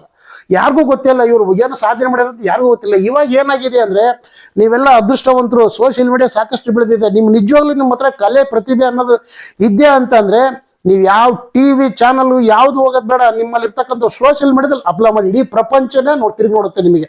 ನಿಜವಾಗ್ಲೂ ನಿಮ್ಮಲ್ಲಿ ಸಾಧನೆ ಅನ್ನೋದಿದ್ರೆ, ಏನೋ ಒಂದು ಸಾಧಿಸ್ಬೇಕು ಅನ್ನೋದಿದ್ರೆ ನೀವು ಅದನ್ನ ಅಪ್ಲೋಡ್ ಮಾಡಿದ್ರೆ ನೀವು ದೇಶಕ್ಕೆ ಪರಿಚಯ ಆಗ್ತೀರಾ. ಯಾಕಂದ್ರೆ ಒಳ್ಳೆದಿಂದ ನೀವು ಪರಿಚಯ ಆಗ್ಬೇಕು ಹೊರತು ಒಬ್ರ ಬಗ್ಗೆ ಕೆಟ್ಟದಾಗ ಮಾಡಿ ನೀವು ಪರಿಚಯ ಆಗಲ್ಲ. ಯಾಕಂದ್ರೆ ನೀವು ಒಬ್ಬರನ್ನ ಕಾಲೆಳೆದು ಅವ್ರನ್ನ ರೊಚ್ಚಿಗೆ ಎಬ್ಬಿಸ್ತಾರ ಹೊರತು ಯಾರು ಬ್ಯಾಡ್ ಕಮೆಂಟ್ ಮಾಡ್ತಾರೋ ಅವರು ಉದ್ಧಾರ ಹಾಕಾಗಲ್ಲ, ನಿಂತು ನೀರಲ್ಲೇ ಇರ್ತಾರೆ. ಇದು ಒಂದು ಇವತ್ತಿನ ದಿನ ಈ ಏನು ರೀಲ್ಸ್ನು ನೀವೆಲ್ಲ ಏನು ಹೇಳ್ತಿದ್ರಲ್ಲ ಅದ್ರ ಬಗ್ಗೆ ನಾನು ಹೇಳಕ್ಕೆ ಇಷ್ಟಪಟ್ಟೆ. ಇನ್ನೊಂದು ಸ್ನೇಹಿತರೆ, ನೀವೆಲ್ಲ ನೋಡಿರ್ತೀರ, ಈಗ ಮಿಸ್ಟರ್ ಇಂಡಿಯಾ ಕರಿಬಸಪ್ಪ ಏನಪ್ಪ ಇವರು ಡ್ಯಾನ್ಸ್ ಮಾಡ್ತಾರೆ ಅಥವಾ ಏನೋ ನೀವೆಲ್ಲ ಬೈಕ್ ಹೊಡಿತಾರೆ, ಕೋತಿತಾರೆ, ಏನೋ ಮಾಡ್ತಾರೆ ಅಂತ ಅನ್ಕೊಂಡಿರ್ತೀರ. ಬಟ್ ನಿಮ್ಗೆ ಹೇಳಕ್ ಇನ್ನೊಂದು ಇಷ್ಟಪಡ್ತೀನಿ, ಈ ಒಂದು ಮುಖಾಂತರವಾಗಿ ಥ್ಯಾಂಕ್ಸ್ ವಿತ್ ಅಂಕಲ್ ಇದ್ರ ಮುಖಾಂತರ ಹೇಳಕ್ ಇಷ್ಟಪಡ್ತೀನಿ. ನಾನು ಡ್ಯಾನ್ಸರ್ ಅಲ್ಲ, ನಾನು ಸಿಂಗರ್ ಅಲ್ಲ, ನಾನು ಪ್ರೊಫೆಷನಲ್ ಬಾಡಿ ಬಿಲ್ಡಿಂಗ್ ನಾನು ಅನ್ನ ತಿಂತಾ ಇದ್ದೀನಿ. ನಿಮ್ಗೆಲ್ಲ ಗೊತ್ತಿಲ್ಲ ನಾನು ಸಾಧನೆ ಮಾಡಿದ್ದೀನಿ. ನಾನು ಯಾವಾಗ ಸಾಧನೆ ಮಾಡಿದೆ, ನಾನು ಶ್ರೀ ಕುವೆಂಪು ವಿಶ್ವವಿದ್ಯಾಲಯದಿಂದ ಪ್ರಶಸ್ತಿ ಪಡೆದಿದ್ದೀನಿ, ನಿಮ್ಗೆ ಯಾರಿಗೂ ಗೊತ್ತಿಲ್ಲ. ಶ್ರೀ ಮದಕರಿ ವೀರನಾಯಕ ಪ್ರಶಸ್ತಿ ಪಡೆದಿದ್ದೀನಿ, ನಿಮ್ಗೆ ಯಾರಿಗೂ ಗೊತ್ತಿಲ್ಲ. ಚಿತ್ರದುರ್ಗದಲ್ಲಿ ಮರ್ಗಾಶ್ರೀ ಮಠಗಳಿಂದ ನಾನು ಪ್ರಶಂಸೆ ಪಡೆದಿರ್ತಕ್ಕಂಥ ವ್ಯಕ್ತಿ ಬಸವಾಶ್ರೀ ಆಗಿದೆ, ನಿಮ್ಗೆ ಯಾರಿಗೂ ಗೊತ್ತಿಲ್ಲ. ನಿಮ್ಗೆಲ್ಲ ಇದನ್ನೆಲ್ಲ ಹೇಳಕ್ ಅಂದ್ರೆ ನೀವೆಲ್ಲ ಯಾರು ಕೇಳ್ತೀರಾ, ಹೋಗ್ರಿ ಅಂತ ಹೇಳ್ತೀರಾ. ನಾನು ಅದೇ ಎಂಟರ್ಟೈನ್ಮೆಂಟ್ ಮಾಡಿದ್ರೆ ನಿಮಗೆ ಒಂದು ಕಾಮಿಡಿ ಮುಖಾಂತರ ಡ್ಯಾನ್ಸ್ ಮುಖಾಂತರ ಮಾಡಿದ್ರೆ ಅದನ್ನ 20 ಸಲ ನೋಡ್ತೀರಾ. ನನ್ನ ಸಾಧನೆ ಮಾಡಿರೋದು ನೋಡಿದ್ರೆ ಒಂದ್ಸಲ ನೋಡ್ಬಿಟ್ಟು ಇದು ಮಾಡ್ಬಿಡ್ತೀರಾ. ಯಾಕಂದ್ರೆ ಇವತ್ತಿನ ದಿನ ಬೇಕಾಗಿರೋ ಜನಗಳಿಗೆ ಎಂಟರ್ಟೈನ್ಮೆಂಟ್, ಮನೋರಂಜನೆ. ನನ್ನ ಸಾಧನೆ ಕಟ್ಕೊಂಡ್ಬಿಟ್ಟು ಯಾರಿಗೂ ಬೇಕಾಗಿಲ್ಲ. ಸಾಧನೆ ಬೇಕಾಗಿರೋದು ಯಾರಿಗೂ ಗೊತ್ತಾ, ಏನಾದ್ರೂ ಸಾಧನೆ ಮಾಡಿರೋರಿಗೆ, ಸಾಧನೆ ಮಾಡ್ಬೇಕನ್ನಿರೋರಿಗೆ. ಈಗ ಮನೆಯವರಿದ್ದಾರೆ ಎಲ್ರು ಸಾಧನೆ ಮಾಡೋಕ್ಕಾಗುತ್ತಾ, ಬಾಡಿ ಬಿಲ್ಡಿಂಗ್ ಮಾಡೋಕ್ಕಾಗುತ್ತಾ? ನಾನು ಬಾಡಿ ಬಿಲ್ಡಿಂಗ್ ಮಾಡ್ಬಿಟ್ಟು ಬರೀ ಅದು ಮಾಡಿ ಇದು ಮಾಡಿ ಅಂತ ಹೇಳಕ್ಕಾಗುತ್ತಾ? ಒಂದು ಎಂಟರ್ಟೈನ್ಮೆಂಟ್, ಒಂದು ಡ್ಯಾನ್ಸ್, ಒಂದು ಸಮಾಜಕ್ಕೆ ಬೇಕಾಗಿರ್ತಕ್ಕಂಥ ವಿಷಯಗಳನ್ನು ಹೇಳಿ ಅವಾಗ ನಾನು ನೋಡಿ ಈ ಥರ ನಾನು ಕಾಲೇಜ್ ದಿನಗಳಲ್ಲಿ ನಾನು ಅಂತರ್ ಕಾಲೇಜು ವಿಶ್ವವಿದ್ಯಾನಿಲಯದಿಂದ ನಾನು ಶ್ರೀ ಕುವೆಂಪು ಪ್ರಶಸ್ತಿನ ಪಡೆದಿನ ಅಂತ ಹೇಳಿದ್ರೆ ನೀವು ಅವಾಗ ಕೇಳ್ತೀರಾ, ಅವಾಗ ನಿಮ್ಮ ತಲೆಗೆ ಹೋಗುತ್ತೆ. ನೀವು ಒಂದು ಎಕ್ಸಾಂಪಲ್ ನೋಡಿರ್ತೀರ, ನೀವು ಸಾಕಷ್ಟು ಟಿವಿ ಶೋ, ರಿಯಾಲಿಟಿ ಶೋಲೆಲ್ಲ ನೋಡಿರ್ತೀರ. ಸಾಮಾನ್ಯ ವ್ಯಕ್ತಿ ಕೆಳಗಡೆ ಕುತ್ಕೊಂಡಿರ್ತಾನೆ, ಅವ್ನು ಯಾರಂತ ಗೊತ್ತಿರಲ್ಲ. ಅವ್ನು ಸ್ಟೇಜ್ ಮೇಲೆ ಬಂದ್ಬಿಟ್ಟು ಒಂದು ಒಳ್ಳೆ ಡ್ಯಾನ್ಸು ಅಥವಾ ಹಾಡು ಏನಾರ ಒಂದು ಹಾಡಿ ಅವನು ಫೇಮಸ್ ಆದಾಗ ಅವಾಗ ಅವನ ಕಷ್ಟಗಳನ್ನ ಹೇಳ್ತಾನೆ. ನಾನು ಹಿಂದೆ ಈ ಥರ ಕಷ್ಟಪಟ್ಟಿದ್ದೆ ಅಂತ ಹೇಳ್ತಾನೆ. ಅವಾಗ ನೋಡ್ತಕ್ಕಂಥ ನಮ್ಮ ಪ್ರೇಕ್ಷಕರ ಕಣ್ಣಲ್ಲಿ ನೀರು ಬಂದಿರುತ್ತದೆ. ಅದೇ ಥರ ನಾವು ಕೂಡ ಅಷ್ಟೇನೆ. ನಾನು ಒಂದೇ ಸರಿ ನೀವು ಸಾಧನೆ ಮಾಡಿದೀನಿ ಅಂತಂದ್ರೆ ನೀವು ತಗೊಳ್ಳಲ್ಲ. ನನ್ನಲ್ಲಿರ್ತಕ್ಕಂಥ ಕಲೆ ಪ್ರತಿಭೆನ ಬಾಡಿ ಬಿಲ್ಡಿಂಗ್ ಬಿಟ್ಟು ನಿಮ್ಗೆ ಹೇಳಿದಾಗ ನಿಮಗೆ ಅರ್ಥ ಆಗುತ್ತೆ. ಇದು ರಿಯಲಿ ಇದು ನಡೀತಾ ಇದೆ ಈಗ. ಎಸ್, ನಿಮ್ಗೆ ಉತ್ತರ ಸಿಕ್ತು ಅನ್ಕೊಂತೀನಿ. ಸೊ ಅವರಂತೂ ಕಮೆಂಟ್ಸ್ ನೋಡಲ್ಲ. ನೀವು ಹಾಕ್ತೀರಾ, ಇದ್ರ ಮೇಲೂ ನೀವು ಹಾಕ್ತೀರಾ ಅಂದ್ರೆ ಅದು ನಿಮ್ಮ ಕರ್ಮ, ಏನು ಮಾಡಕ್ಕಾಗಲ್ಲ. ನೀವು ನೆಟ್ ಹಾಕೊಂಡಿರ್ತೀರಾ, ನಿಮ್ ಮೊಬೈಲ್ ನಿಮ್ ಚಾರ್ಜ್ ಹಾಕೊಂಡಿರ್ತೀರಾ, ಬರೆಯಂಗಿದ್ರೆ ಬರೀರಿ, ಬಿಡಂಗಿದ್ರೆ ಬಿಡ್ರಿ. ಸರ್, ಇದ್ರೆಲ್ಲದರ ನಡುವೆ ಸರ್ ನಿಮ್ಗೂ ಇಬ್ರು ಮಕ್ಕಳಿದ್ದಾರೆ, ಅವ್ರನ್ನ ಈ ಫೀಲ್ಡಿಗೆ ಕರ್ಕೊಂಡ್ ಬರ್ಬೇಕು ಅಂತ ಏನಾದ್ರು ಆಸಕ್ತಿ ಇದೆಯಾ ಅಥವಾ ಹೆಂಗೆ ಸರ್? ಸ್ನೇಹಿತರೆ ನೋಡಿ, ನಾನು ಮದುವೆಗಿಂತ ಮುಂಚೆ ಸಾಧನೆ ಮಾಡಿದೆ. ನಾನು ಸಾಧನೆ ಮಾಡಿದ್ದೆ ಬರೀ ಬಾಡಿ ಬಿಲ್ಡಿಂಗ್ ಮಾತ್ರನೇ ಸೀಮಿತ ಆಗಿದ್ದೆ, ಒಬ್ಬ ಮನುಷ್ಯ ಆಗಿರ್ಲಿಲ್ಲ. ನಾನು ಸಮಾಜಕ್ಕೆ ಒಬ್ಬ ವ್ಯಕ್ತಿಯಾಗಿ ಗುರುತಿಸ್ಕೊಂಡಿದ್ದೆ ನಾನು ಮದುವೆ ಆದಾಗ. ನಮ್ಮ ವೈಫ್ ಅವರು ವೇದಾವತಿ ಅಂತ, ಅವರು ಕಾಲ್ಗುಣದಿಂದ ನಾನು ಅಂತಾರಾಷ್ಟ್ರೀಯ ಮಟ್ಟದಲ್ಲಿ ನಾನು ಚಿನ್ನದ ಪದಕ ಪಡೆದಿದ್ದು. ನಿಮ್ಗೆ ಯಾರಿಗೂ ಗೊತ್ತಿಲ್ಲ, ನಾನು ಮದುವೆ ಆದಮೇಲೆ ನಾನು ಪಾಕಿಸ್ತಾನದಲ್ಲಿ ಗೆದ್ದಿದ್ದು. ಅದಾದಮೇಲೆ ವರ್ಲ್ಡ್ ಬಾಡಿ ಬಿಲ್ಡಿಂಗ್ ನಮ್ಮ ಬೆಂಗಳೂರಲ್ಲಿ ನಡೆದಿತ್ತು. 38 ದೇಶಗಳು ಅಲ್ಲಿ ಬಂದು ಭಾಗವಹಿಸಿತ್ತು. ಇದು ಬಂದ್ಬಿಟ್ಟು ನಮ್ಮ ಬೆಂಗಳೂರಿನ ಕಂಠೀರವ ಇಂಡೋರ್ ಸ್ಟೇಡಿಯಂ ಅಲ್ಲಿ ನಡೆದಿತ್ತು. ಅವಾಗ ನಮ್ಮ ಮಂಜುನಾಥ್ ಹೆಗಡೆ ಅವರು ಫೌಂಡೇಶನ್ ಅವರ ಕಾಂಪಿಟೇಷನ್ ನಡೆಸಿದ್ರು. ಸಾಕಷ್ಟು 38 ದೇಶಗಳು ಬಂದು ಭಾಗವಹಿಸಿತ್ತು. ಆಗ ಬಂದ್ಬಿಟ್ಟು ಇಲ್ಲಿ ಒಂದು ದೊಡ್ಡ ನಮ್ಮ ಹೋಟ್ಲಿದೆ ಬೆಂಗಳೂರಲ್ಲಿ, ಸಾಕಷ್ಟು ದೊಡ್ಡ ದೊಡ್ಡ ಹಿಂದಿ ಸೂಪರ್ ಸ್ಟಾರ್ ಫಿಲ್ಮ್ ಸ್ಟಾರ್ಗಳೆಲ್ಲ ಬಂದಿದ್ರು. ರಿತಿಕ್ ರೋಷನ್ ಅವರು ಬಂದಿದ್ರು, ಮತ್ತೆ ಬಹಳ ದೊಡ್ಡ ದೊಡ್ಡ ಲೆಜೆಂಡ್ಸ್ ಎಲ್ಲ ಬಂದಿದ್ರು. ಮತ್ತೆ ನಾವು ಮಾಡಿದಂಥ ಸಂದರ್ಭದಲ್ಲಿ ಮಹಾರಾಜರು ಶ್ರೀಕಂಠ ದತ್ತ ಒಡೆಯರ್ ಕೂಡ ಬಂದಿದ್ರು ಆ ಗೆಸ್ಟ್ ಆಗಿ ಆ ಕಾಂಪಿಟೇಷನ್ಗೆ. ಅದಕ್ಕೆ ಅವ್ರು ಕೂಡ ನಮಗೆ ಬಹುಮಾನನ ವಿತರಣೆ ಮಾಡಿದ್ರು. 2004 ವಿಶ್ವ ದೇಹದಾಢ್ಯ ಸ್ಪರ್ಧೆ ಮಾಡಿದಂಥ ಕ್ಷಣ ಆ ಟೈಮಲ್ಲಿ. ಆಗ ನಾನು ಮಾಡೋದಕ್ಕೆ ನನಗೆ ಭಾಳ ಪ್ರಿಪ್ರೇಷನ್ಸು, ಪ್ರೋತ್ಸಾಹ, ನನಗೆ ಡಯಟಿಂಗ್ ಆಗಲಿ ಪ್ರತಿಯೊಂದು ನನಗೆ ಪ್ರೋತ್ಸಾಹ ನೀಡಿದ್ದು ನಮ್ಮ ವೈಫು. ಯಾರಿಗೆ ಬೇರೆಯವರೆಲ್ಲ ಪತ್ನಿ ಸಹಕಾರ ಮಾಡ್ತಾರೋ ಬಿಡ್ತಾರೋ ಗೊತ್ತಿಲ್ಲ, ನನಗಂತೂ ನಾನು ಪುಣ್ಯ ಮಾಡಿದ್ದೆ. ಯಾಕಂದರೆ ಭಾಳ ಜನ ಅನ್ಕೊಂಡಿರ್ತಾರೆ, ಅವರೆಲ್ಲ ಸೆಲ್ಫ್ ಇಂಟ್ರೆಸ್ಟ್ ಹೋಗ್ಬಿಡ್ತಾರೆ. ಯಾರು ಮದುವೆ ಆಗಿದ್ದಾರೆ ಅವ್ರಿಗೆ ಗಂಡನ ಒಂದು ಸಾಧನೆಗೆ ಅಂತ ತಮ್ಮ ಇದನ್ನೇ ಹೆಚ್ಚಾಗಿ ಹೋಗ್ಬಿಡ್ತದೆ. ಯಾಕಂದರೆ ಇದು ಬಂದ್ಬಿಟ್ಟು ಬಾಡಿ ಬಿಲ್ಡಿಂಗ್ ಬಂದ್ಬಿಟ್ಟು ಏನು ಸುಮ್ಮನೆ ಹೋಗ್ಬಿಟ್ಟು ಜಿಮ್ಮಲ್ಲಿ ಬಂದ್ಬಿಟ್ಟು ಸುಮ್ಮನೆ ಅನ್ನ ಸಾಂಬಾರು ತಿಂದರೆ ಬರಲ್ಲ. ಇಲ್ಲಿ ಬಂದ್ಬಿಟ್ಟು ಸರಿಯಾಗಿ ಬೇಕಾಗಿರ್ತಕ್ಕಂಥ ಪ್ರೋಟೀನ್ಯುಕ್ತ ಆಹಾರಗಳೇ ಬೇಕಾಗಿತ್ತು ನಮಗೆ. ಆವಾಗ ನಮಗೆ ಪ್ರಿಪ್ರೇಷನ್ ನಮ್ಮ ಮನೆಯಲ್ಲಿ ಕೂಡ ನನಗೆ ಫುಡ್ಡನ್ನು ಭಾಳ ಪ್ರಿಪೇರ್ ಮಾಡಿ ಕೊಟ್ಟರು ನಮ್ಮ ವೈಫ್ ವೇದಾವತಿಯವರು. ನಂತರ ನನಗೆ ಒಂದು 2-3 ವರ್ಷ ಆದಮೇಲೆ ನನಗಿಬ್ಬರು ಮಕ್ಕಳು, ನನಗೆ ಚೇತಸ್ ಮತ್ತು ಜಯೇಶ್ ಅಂತ. ಅವರು ಇವಾಗ ಸೆಂಟ್ ಫ್ರಾನ್ಸಿಸಲ್ಲಿ 4ನೇ ಕ್ಲಾಸ್ ಓದ್ತಾ ಇದ್ದಾರೆ. ಸೊ ಏನಂತಂದರೆ ಈಗ ನಾವು ನಮ್ಮ ಮಕ್ಕಳಿಗೆ ವಿದ್ಯಾಭ್ಯಾಸ ಕೊಡೋದು ಮಾತ್ರನೇ ನಮ್ಮ ಗುರಿ ಆಗಿರೋದ್ರಿಂದ ಮುಂದೆ ಅವ್ರು ಏನು ಸಾಧನೆ ಮಾಡ್ತಾರೋ, ಅವರು ಬೆಳವಣಿಗೆಯಲ್ಲಿ ಅವರು ಏನು ಅಳವಡಿಸ್ಕೊಳ್ತಾರೋ ಆ ಪರಮಾತ್ಮ ಗೊತ್ತು ಸ್ನೇಹಿತರೆ. ಮತ್ತು ಇನ್ನೊಂದು ಮುಖ್ಯವಾಗಿ ನಾನು ಈಗ ಏನು ಹೇಳಕ್ಕೆ ಇಷ್ಟಪಡ್ತೀನಿ ಅಂದರೆ, ಈಗಿರ್ತಕ್ಕಂಥ ಯುವಕರು ಹೆಚ್ಚಾಗಿ ಮೊಬೈಲ್ ನೋಡಿಕೊಂಡು ತುಂಬ ಕಾಲಗಳನ್ನ ಕಳೀತಾ ಇದ್ದಾರೆ, ಎಲ್ಲ ನನಗೆ ಗೊತ್ತು ಅನ್ನೋ ಥರ. ಹೆಚ್ಚಾಗಿ ಏನಂತಂದರೆ ಮನುಷ್ಯ ವಯಸ್ಸು ಎಲ್ಲಿ ಕಳೀತಾನಂತಂದರೆ, ಕುತ್ಕೊಂಡು ಮೊಬೈಲ್ ನೋಡಿ ವಯಸ್ಸು ಕಳಿಬೇಡಿ. ಏನಾದ್ರು ಓದಿ, ಏನಾರ ಕೆಲಸ ಮಾಡಿ, ಏನಾರ ಸಾಧಿಸಿ ಕಳೀರಿ. ವಯಸ್ಸಾಗೋದಂತ ಗ್ಯಾರಂಟಿ. ನಂತರ ಹೋಗ್ಬಿಟ್ಟು ಯಾರು ಬಾಡಿ ಬಿಲ್ಡಿಂಗ್ ಮಾಡದಿದ್ರೂ ಪರವಾಗಿಲ್ಲ, ನಿಮ್ಮ ಆರೋಗ್ಯನ ಕಾಪಾಡ್ಕೊಳ್ಳಿ, ನೀವು ಕೆಲಸನ ಮಾಡ್ಕೊಳ್ಳಿ, ನೀವಾಗಿರಿ. ಯಾಕಂದ್ರೆ ಇವತ್ತಿನ ದಿನ ಯುವಕರು ಏನಂತಂದ್ರೆ, ಏನು ಬೇಡ ಅಂತ ನಾವು ಹೇಳ್ತಾ ಇದ್ವು, ಮೊಬೈಲಲ್ಲಿ ಎಲ್ಲಾ ಬರ್ತಾ ಇದೆ. ಮುಂಚೆ ಹೇಳ್ತಾ ಇದ್ರು, ನಮ್ಮ ಮೇಸ್ಟ್ರುಗಳು ಎಲ್ಲ ಹೇಳ್ತಾ ಇದ್ರು. ನಾನು ಕುತ್ಕೊಂಡಿರುವಾಗ ನಮ್ಮ ಹೈಸ್ಕೂಲಲ್ಲಿ ಓದುವಾಗ ಮೇಸ್ಟ್ರುಗಳು ಬಂದ್ಬಿಟ್ಟು ನನಗೆ ನಾನು ಹಿಂದೆಗಡೆ ಲಾಸ್ಟ್ ಬೆಂಚ್ ಸ್ಟೂಡೆಂಟ್. ನಾವು ಏನಾದರೂ ಅಲ್ಲಿ ಕುತ್ಕೊಂಡು ಲೆಕ್ಕ ಮಾಡಕ್ಕೆ ಕರೆಯೋರು. ಲೆಕ್ಕ ಬಂದಿಲ್ಲ ಅಂತಂದರೆ ಬೆಳಗ್ಗೆ ಎಷ್ಟು ಮುದ್ದೆ ತಿಂದೆ ಅಂತ ಕೇಳೋರು. 2 ಮುದ್ದೆ ತಿಂದೆ ಅಂತ. ಮೊದಲು ಮುದ್ದೆ ತಿಂದಿದ್ದು ಲೆಕ್ಕ ಕರೆಕ್ಟಾಗಿ ಹೇಳ್ತದ್ಯಾ ನೀನು, ಯಾಕೆ ಬೋರ್ಡಲ್ಲಿ ಲೆಕ್ಕ ನೀನು ಹೇಳಲ್ಲ ಅಂತ ಹೇಳ್ಬಿಟ್ಟು ನಮಗೆ ಸಾಕಷ್ಟು ಹೊಡಿತಾ ಇದ್ರು ಅಂದ್ರೆ ನಿಮಗೆ ರೋಲ್ ತೊಗೊಂಡೇ ಇರ್ತದೆ, ಅದನ್ನ ತಗೊಂಡು ಹೊಡಿತಾ ಇದ್ರು. ನಮಗೆ ಗೊತ್ತಿಲ್ಲ, ನಾವೆಲ್ಲ ದಡ್ರು. ಈಗಿನ ಮಕ್ಕಳಿಗೆ ಆ ಥರ ಹೊಡೆಯೋಕ್ಕಾಗಲ್ಲ ಮೇಷ್ಟ್ರು, ಯಾಕಂದ್ರೆ ಕಲಿಯೋಕ್ಕಾಗಲ್ಲ. ನಮಗೆ ಆವಾಗ ಹೊಡ್ಸ್ಕೊಂಡಿರುವಾಗ ನಾನು ಯಾಕೆ ಈ ಮಾತು ಹೇಳ್ತಾ ಇದ್ದೆ ಅಂದರೆ, ಅವಾಗ ನಾವು ಅಷ್ಟು ದಡ್ರಿದ್ವಿ. ಅಷ್ಟು ದಡ್ರು ಇರೋದ್ರಿಂದ ನಾವು ಇಷ್ಟು ಸಾಧನೆ ಮಾಡೋದಕ್ಕಾಯ್ತು. ಆವಾಗ ಈ ಥರ ಸೋಷಿಯಲ್ ಮೀಡಿಯಾ ಇರಲಿಲ್ಲ. ಇವತ್ತಿನ ದಿನ ಏನಾಗಿದೆ ಅಂದರೆ, ಮನುಷ್ಯ ಈ ಸೋಷಿಯಲ್ ಮೀಡಿಯಾಗಳನ್ನ ನೋಡ್ಬಿಟ್ಟು ಎಲ್ಲ ವಿಷಯಗಳನ್ನ ತಲೆಯಲ್ಲಿ ತುಂಬ್ಕೊಂಡ್ಬಿಟ್ಟಿದ್ದಾನೆ ಇವತ್ತಿನ ದಿನ. ನೀವು ಅದರಿಂದ ಹೊರಗೆ ಬರಬೇಕು ಅಂತಂದ್ರೆ ನೀವಾಗಿರಿ. ಹೆಚ್ಚು ಕಾಲ ನಿಮ್ಮ ಕುಟುಂಬದೊಂದಿಗೆ ನೀವು ಕಳೀರಿ. ನಿಮ್ಮ ಗುರುಗಳು, ಶಾಲೆನಲ್ಲಿ ಮೇಷ್ಟ್ರುಗಳು ಏನು ಹೇಳ್ತಾರೋ ಅದ್ರ ಕಡೆಗೆ ಗಮನ ಕೊಡಿ. ವ್ಯಕ್ತಿಗಳ ಹತ್ರ ನೀವು ಕಾಲ ಕಳೀರಿ. ಏನು ಹೇಳ್ತಾರೋ, ಯಾವ ವಿಷಯಕ್ಕೆ ಏನು ಆನ್ಸರ್ ಕೊಡಬೇಕೋ ಅದನ್ನ ಕಲೀರಿ. ಬರೇ ಮೊಬೈಲ್ ನೋಡ್ಕೊಂಡ್ಬಿಟ್ಟಿದ್ದೀನಿ, ನಾನು ಯೂಟ್ಯೂಬಲ್ಲಿ ನೋಡ್ಕೊಂಡ್ಬಿಟ್ಟಿದ್ದೀನಿ, ಗೂಗಲಲ್ಲಿ ಎಲ್ಲ ತಿಳ್ಕೊಂಡ್ಬಿಟ್ಟಿದ್ದೀನಿ ಅಂತಂದರೆ ನೀವು ಏನೂ ಮಾಡೋಕ್ಕಾಗಲ್ಲ. ನಿಮಗೆ ಎಷ್ಟೇ ತಿಳ್ಕೊಂಡಿದ್ರು ಕೂಡ ಸಮಯ ಸಂದರ್ಭಕ್ಕೆ ಏನು ವಿಷಯ ಮಾತಾಡಬೇಕು ಅದು ವಿಷಯ ಮಾತಾಡಿದ್ರೆ ಮಾತ್ರನೇ ಚೆನ್ನಾಗಿರ್ತದೆ. ಎಲ್ಲ ನನಗೆ ಗೊತ್ತು ಅಂತಂದು ಹೋದ್ರೆ ಅಧಿಕ ಪ್ರಸಂಗ ಆಗುತ್ತೆ. Yes sir. ದಾವಣಗೆರೆಯ ಎಲ್ಲೋ ಒಂದು ಸಣ್ಣ ಹಳ್ಳಿಯಿಂದ ನಿಮ್ಮ ಪ್ರಯಾಣ ಶುರುವಾಗುತ್ತೆ. ಇಸ್ಲಾಮಾಬಾದ್ ಪಾಕಿಸ್ತಾನ್ ಅಲ್ಲಿ ಗೋಲ್ಡ್ ಮೆಡಲ್ ಗರೋ ತನಕ ನಿಮ್ಮ ಜರ್ನಿನ ನಾನು ಕುತ್ಕೊಂಡು ಕೇಳಿದಾಗ ಅನಿಸ್ತು, ಎಸ್ ನಾವು ಎಲ್ಲ ಇನ್ನೂ ಮಾಡೋದು ತುಂಬಾ ಇದೆ ಅಂತ ಹೇಳಿ. ನೀವು ಹೇಳಿದ್ರಿ ನಂತರ ಬಂದು ಬಾಡಿ ಬಿಲ್ಡಿಂಗೇ ಮಾಡಿ ಅಂತ, ನೀವು ಮಾಡೋ ಕೆಲಸನ ಕರೆಕ್ಟಾಗಿ ಮಾಡಿ ಅಂತ ಹೇಳಿದ್ರಿ. ಸೊ ಈ ವಿಡಿಯೋಯಿಂದ ಯೂತ್ಸ್ಗೆ ನಮ್ಗೆ ಏನು ಇನ್ಫಾರ್ಮೇಶನ್ ನಮ್ಮ ಸರ್ ಕೊಟ್ಟಿದ್ದಾರೆ ಅಂತಂದ್ರೆ, ನೀವು ಬೇರೆಯವ್ರು ಮಾಡ್ತಾರೆ ಅಂತ ಯಾವ ಕೆಲಸನೂ ಮಾಡೋದು ಬೇಕಿಲ್ಲ, ನಿಮ್ಮ ಕೆಲಸನ ನೀವು ಅಚ್ಚುಕಟ್ಟಾಗಿ ಮಾಡಿ ಅಂತ ನಿಮ್ಗೆ ಎಷ್ಟು ಚೆನ್ನಾಗಿ ಎಕ್ಸ್ಪ್ಲೈನ್ ಮಾಡಿದ್ರು ಸರ್. ಈ ಜರ್ನಿ ಟೋಟಲ್ ಇಷ್ಟೆಲ್ಲ ಜರ್ನಿಲಿ ನೀವು ಯಾರಿಗೆಲ್ಲ ಥ್ಯಾಂಕ್ಸ್ ಹೇಳಕ್ ಇಷ್ಟಪಡ್ತೀರಾ, ಯಾರಿಗೆಲ್ಲ ಸಾರಿ ಕೇಳಕ್ ಇಷ್ಟಪಡ್ತೀರಾ ಸರ್? ನಾನು ಮುಖ್ಯವಾಗಿ ಥ್ಯಾಂಕ್ಸ್ ಹೇಳೋಕ್ಕೆ ನಮ್ಮ ಮನೆಯವ್ರಿಗೆ ನಾನು ಥ್ಯಾಂಕ್ಸ್ ಹೇಳ್ತೀನಿ. ನನಗೆ ನನ್ನ ಕುಟುಂಬನೇ ನನಗೆ ಮುಖ್ಯವಾಗಿ ಸರ್ವಸ್ವ. ಯಾಕಂದರೆ ಸ್ನೇಹಿತರೆ, ನೀವು ಏನಾದರೂ ಒಂದು ಗಿಡ ಮರ ಹೂವು ಎಲೆ ಅರಳು ಹೂವು ಎಲೆ ಅರಳಬೇಕಂತಂದರೆ ಬೇರು ಗಟ್ಟಿ ಇರಬೇಕಂತೆ. ಅಂದರೆ ಕುಟುಂಬ ಚೆನ್ನಾಗಿದ್ರೆ ಮಾತ್ರನೇ ಒಂದು ಮರದಲ್ಲಿ ಅದು ಹೂವು ಎಲೆ ಬಿಟ್ಟು ಅರಳಕ್ಕೆ ಸಾಧ್ಯ.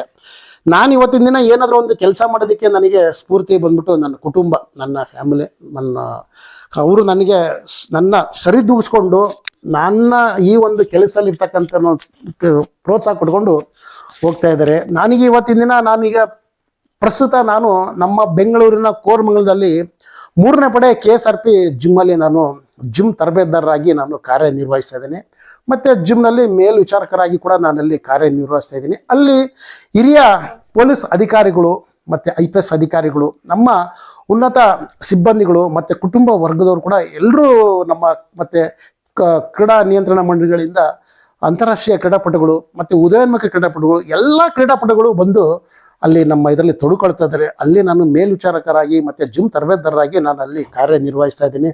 ನಾವು ಬಂದ್ಬಿಟ್ಟು ಬರೀ ಜಿಮ್ ಟ್ರೈನರ್ ಆಗಿ ಅಥವಾ ಅವ್ರಿಗೆ ಎಕ್ಸಸೈಸ್ ಮಾಡೋದನ್ನ ಮಾತ್ರ ನಾವು ಅವ್ರಿಗೆ ಅಲ್ಲಿ ಹೇಳ್ಕೊಡ್ತಾ ಇಲ್ಲ. ಸಮಾಜದಲ್ಲಿ ಹೆಂಗೆ ಬದುಕಬೇಕು, ಅವ್ರು ಒಳ್ಳೊಳ್ಳೆ ಆಹಾರನ ಯಾವ ಥರ ಸೇವಿಸಬೇಕು, ಇಮ್ಯುನಿಟಿ ಪವರ್ ಹೆಂಗೆ ಬೆಳೆಸ್ಕೋಬೇಕು, ಅವರು ಈಗ ಇರ್ತಕ್ಕಂಥ ಬರೀ ಅನ್ನ ತಿಂದು ಬೊಜ್ಜು ಬೆಳೆಸ್ಕೊಂಡಿರ್ತಾರೆ, ಅವರು ಅದಕ್ಕೆ ಸರಿಯಾದ ರೀತಿಯಲ್ಲಿ ಯಾವ ರೀತಿ ಪ್ರೋಟೀನ್ಯುಕ್ತ ಆಹಾರ ಸೇವಿಸಬೇಕು ಅನ್ನೋದನ್ನು ನಾವು ಅಲ್ಲಿ ನಮ್ಮ ಜಿಮ್ಮಲ್ಲಿ ನಾವು ಅವ್ರಿಗೆ ಹೇಳ್ಕೊಡ್ತೀವಿ. ಬಂದವರಿಗೆಲ್ಲ ನಾವೆಲ್ಲ ವೆಯ್ಟ್ಸ್ ಎಲ್ಲ ಯಾರಿಗೂ ಮಾಡ್ಸೋಕೆ ಹೋಗಲ್ಲ. ಅವ್ರಿಗೆ ದೇಹಕ್ಕೆ ಏನು ಬೇಕೋ, ಅವ್ರಿಗೆ ಪ್ರತಿಯೊಬ್ಬರದ್ದು ಒಂದೊಂದು ದೇಹ ಒಂದು ವೈಶಿಷ್ಟ್ಯ ಇರ್ತದೆ, ಅವ್ರ ದೇಹಕ್ಕೆ ಏನು ಬೇಕೋ ಆ ರೀತಿ ನಾವು ಎಕ್ಸಸೈಸ್ ಮಾಡಿಕೊಂಡು ನಾನೀಗ ಪ್ರಸ್ತುತ ನಮ್ಮ KSRP ಪೊಲೀಸ್ ಏನು 4th ಬಟಾಲಿಯನ್ ಇದೆ 3ನೇ ಪಡೆ ಜಿಮ್ನಲ್ಲಿ ನಾನು ಜಿಮ್ ತರಬೇತುದಾರರಾಗಿ ಕಾರ್ಯನಿರ್ವಹಿಸ್ತಾ ಇದ್ದೀನಿ ಸ್ನೇಹಿತರೆ. ಈ ಮುಖಾಂತರವಾಗಿ ನಮ್ಮ ದಯಾನಂದ್ ಅವರು ನನ್ನ ಈ ಒಂದು ಸಂಪರ್ಕ ಮಾಡಿ ಮಾತಾಡಬೇಕು ನಿಮ್ಮ ಹತ್ರ ಅಂತಂದರು. ಇಷ್ಟೊತ್ತವರೆಗೂ ನೀವು ಸುಧಾರಿಸ್ಕೊಂಡು ನನ್ನ ಮಾತು ಕೇಳೋದಕ್ಕೆ ನಿಮ್ಗೆಲ್ರಿಗೂ ಥ್ಯಾಂಕ್ಸ್ ಹೇಳ್ತೀನಿ. ನೀವು ದಯವಿಟ್ಟು ಯೂಟ್ಯೂಬ್ ಚಾನಲ್ನ ಸಬ್ಸ್ಕ್ರೈಬ್ ಮಾಡಿ, ಥ್ಯಾಂಕ್ಸ್ ವಿತ್ ಅಂಕಲ್ಗೆ ಅಂತ ಚಾನಲ್ಲು, ದಯವಿಟ್ಟು ಅದನ್ನು ಸಬ್ಸ್ಕ್ರೈಬ್ ಮಾಡಿ. ನನ್ನ ಬಗ್ಗೆ ಇನ್ನೂ ಹೆಚ್ಚಿನ ಮಾಹಿತಿ ಬೇಕಂದರೆ ದಯವಿಟ್ಟು ಅದನ್ನು ನೋಡಿ. ಮತ್ತು ಇವ್ರನ್ನೂ ಕೂಡ ನಮ್ಮ ದಯಾನಂದರು ಕೂಡ ನಿಮ್ಮ ಪ್ರೀತಿಯ ಆಶೀರ್ವಾದ ಪ್ರೋತ್ಸಾಹ ಸದಾಕಾಲ ಇರಲಿ ಸ್ನೇಹಿತರೆ. ಇಷ್ಟೊತ್ತವರೆಗೂ ನನ್ನ ಮಾತನ್ನು ಆಲಿಸಿದ್ದಕ್ಕೆ ದಯಾನಂದ ಅವ್ರಿಗೂ ನಿಮಗೂ ಎಲ್ಲರೂ ಕೂಡ ಧನ್ಯವಾದಗಳು. Thank you. ವೀಕ್ಷಕರೇ, ನೋಡಿದ್ರಲ್ಲ ಇಲ್ಲಿ ತನಕ ಒಂದು ಹೆಂಗೆ ಹೇಳ್ಬೇಕು, ಇದನ್ನ ಹೆಂಗೆ ಎಂಡ್ ಮಾಡಬೇಕು ಅಂತ ನಾನು ಯೋಚನೆ ಮಾಡ್ತಾ ಇದ್ದೆ. ಸರಿ, ಎಂಡ್ ಮಾಡಿಬಿಟ್ರು ವಿಡಿಯೋನ. ಸರ್, ನನ್ನ ಲಾಸ್ಟ್ ಕ್ವೆಶನ್ ನೀವು ಉತ್ತರ ಬರಲಿಲ್ಲ. ಇನ್ 2 ಸೆಂಟೆನ್ಸ್ ಅಲ್ಲಿ ಯಾರಿಗೆಲ್ಲ ಥ್ಯಾಂಕ್ಸ್ ಹೇಳಕ್ ಇಷ್ಟಪಡ್ತೀರಾ, ಯಾರಿಗೆಲ್ಲ ಸಾರಿ ಕೇಳಕ್ ಇಷ್ಟಪಡ್ತೀರಾ? ನಂದು ಉತ್ತರ ಒಂದೇನೆ. ನನ್ನ ಕಷ್ಟ ಕಾಲದಲ್ಲಿ ನನಗೆ ಸಹಾಯ ಮಾಡಿದಂಥ ನಮ್ಮ ಹಿರಿಯ ಅಧಿಕಾರಿಗಳು, ನಮ್ಮ ಪೊಲೀಸ್ ಹಿರಿಯ ಅಧಿಕಾರಿಗಳು, ಮತ್ತು ನನಗೆ ನಮ್ಮ ಸೋಮು ಅವರು, ಜಯನಗರದ ಸೋಮು ಅವರು ನನಗೆ ಅಂತಾರಾಷ್ಟ್ರೀಯ ಮಟ್ಟದಲ್ಲಿ ಹೋಗುವಾಗ ನನಗೆ ಫೈನಾನ್ಸಲ್ಲಿ ಹೆಲ್ಪ್ ಮಾಡಿದರು ಆ ಸಂದರ್ಭದಲ್ಲಿ. ಮತ್ತು ನನಗೆ ನಮ್ಮ ಆತ್ಮೀಯ ಸ್ನೇಹಿತರುಗಳು ಕೂಡ ನನಗೆ ತುಂಬ ಹುರಿದುಂಬಿಸ್ತಾ ಇದ್ದಾರೆ. ಸರ್, ನಿಮ್ಗೇನೋ ಸಾಧನೆ ಮಾಡಿಬಿಟ್ಟಿದ್ದೀರಾ, ನೀವು ಸಾಧನೆ ಮಾಡಿದಾಗ ಜನ್ರೇಷನ್ ಚೇಂಜ್ ಆಗಿಬಿಟ್ಟಿಲ್ಲ. ಈಗಿನ ಜನ್ರೇಷನ್ಗೆ ಈಗಿನ ನೀವು ಏನಾದರೂ ಒಂದು ಈ ಸೋಷಿಯಲ್ ಮೀಡಿಯಾ ಮುಖಾಂತರ ನೀವು ರೀಚ್ ಆಗಿ ಅಂತ ಹೇಳ್ಬಿಟ್ಟು ನನಗೆ ಸಾಕಷ್ಟು ನಮ್ಮ ಸ್ನೇಹಿತರುಗಳು ಕೂಡ ನನಗೆ ಹುರಿದುಂಬಿಸಿದ್ದಾರೆ. ನನ್ನ ಆತ್ಮೀಯ ಸ್ನೇಹಿತರಿಗೂ ಕೂಡ ನಾನು ಅವ್ರ ಹೆಸರನ್ನ ಹೇಳೋಕ್ಕಾಗಲ್ಲ, ಅವರು ಕೂಡ ನಾನು ಸ್ಪೆಷಲ್ ಥ್ಯಾಂಕ್ಸ್ ಅಂತ ಹೇಳ್ತೀನಿ. ಯಾಕಂದರೆ ಇನ್ಸ್ಟಾಗ್ರಾಮಲ್ಲಿ ನೀವೆಲ್ಲ ಏನು ನೋಡಿ ಕರಿಬಸಪ್ಪನ ನೋಡಿ ಖುಷಿ ಪಡ್ತಾ ಇದ್ದೀರ ಅಂತಂದರೆ, ಆ ರೀತಿ ನನ್ನನ್ನು ಬಿಂಬಿಸಿದ್ದೆ ನಮ್ಮ ಸ್ನೇಹಿತರುಗಳು. ನೀವು ಬರೀ ಬಾಡಿ ಬಿಲ್ಡಿಂಗು, ಬರೀ ಜಿಮ್ ವರ್ಕೌಟ್ ಮಾತ್ರ ಮಾಡಿ ನೀವು ಹಾಕಿದರೆ ಜನಗಳು ನೀವು ರೀಚ್ ಆಗೋಕ್ಕಾಗಲ್ಲ. ಎಂಟರ್ಟೈನ್ಮೆಂಟ್ ಕೂಡ ಮಾಡಿ, ನೀವು ಹಾಡು ಹೇಳಿ ಡ್ಯಾನ್ಸ್ ಮಾಡಿ ಅಂತ ಹೇಳ್ಬಿಟ್ಟು ಆ ಸ್ನೇಹಿತರು ಕೂಡ, ಅವ್ರಿಗೆ ನಮ್ಮ ಸ್ನೇಹಿತರು ಅವರು ಕೂಡ ನಾನು ಧನ್ಯವಾದಗಳನ್ನು ಸ್ಪೆಷಲ್ ಥ್ಯಾಂಕ್ಸ್ ಕೂಡ ತಿಳ್ಸೋಕೆ ಇಷ್ಟಪಡ್ತೀನಿ. ಮತ್ತು ಇನ್ನೊಂದು ಏನಂತಂದರೆ, ನಾನು ನನ್ನಿಂದ ಪ್ರತ್ಯಕ್ಷವಾಗಿ ಪರೋಕ್ಷವಾಗಿ ಯಾರಿಗಾದ್ರೂ ನನ್ನ ಮಾತಿಂದ ನೋವಾಗಿದ್ರೆ ಅವ್ರಿಗೆ ನಾನು ಕ್ಷಮೆ ಕೋರ್ತೀನಿ. ಇಲ್ಲಿ ಏನಾಗುತ್ತಂದರೆ, ನಾನು ಯಾಕೆ ನಿಮಗೊಂದು ಕ್ರೀಡೆ ಬಗ್ಗೆ ಹೇಳ್ತೀನಿ ಅಂತಂದರೆ, ಯಾವತ್ತೂ ನಮ್ಮ ಮಾತು ಮತ್ತು ಒಂದು ತೂಕ ಆಗಿರ್ಬೇಕಂತೆ. ಅಂದರೆ ಬಾಡಿ ಬಿಲ್ಡಿಂಗ್ ಅಂತ ಒಂದು ಕ್ಷೇತ್ರದಲ್ಲಿ ಬಂದಾಗ ನಾನು ಬಾಡಿ ಬಿಲ್ಡಿಂಗಲ್ಲಿ ನಾನು ಫಸ್ಟ್ ಬರಬೇಕಂತ ಇರ್ತೀನಿ.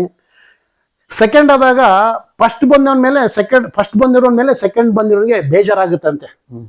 ಅಯ್ಯೋ ಇವ್ರಿಲ್ಲ ಅಂದಿದ್ರೆ ನಾನು ಫಸ್ಟ್ ಬರ್ತಾ ಇದ್ದೆ ಅಂತ. ಹಾಗಾಗಿ ನಾನು ಯಾವಾಗಲೂ ಬಾಡಿ ಬಿಲ್ಡಿಂಗ್ ಮಾಡುವಾಗ ನಾನು ಗೆಲ್ತಾ ಬಂದೆ.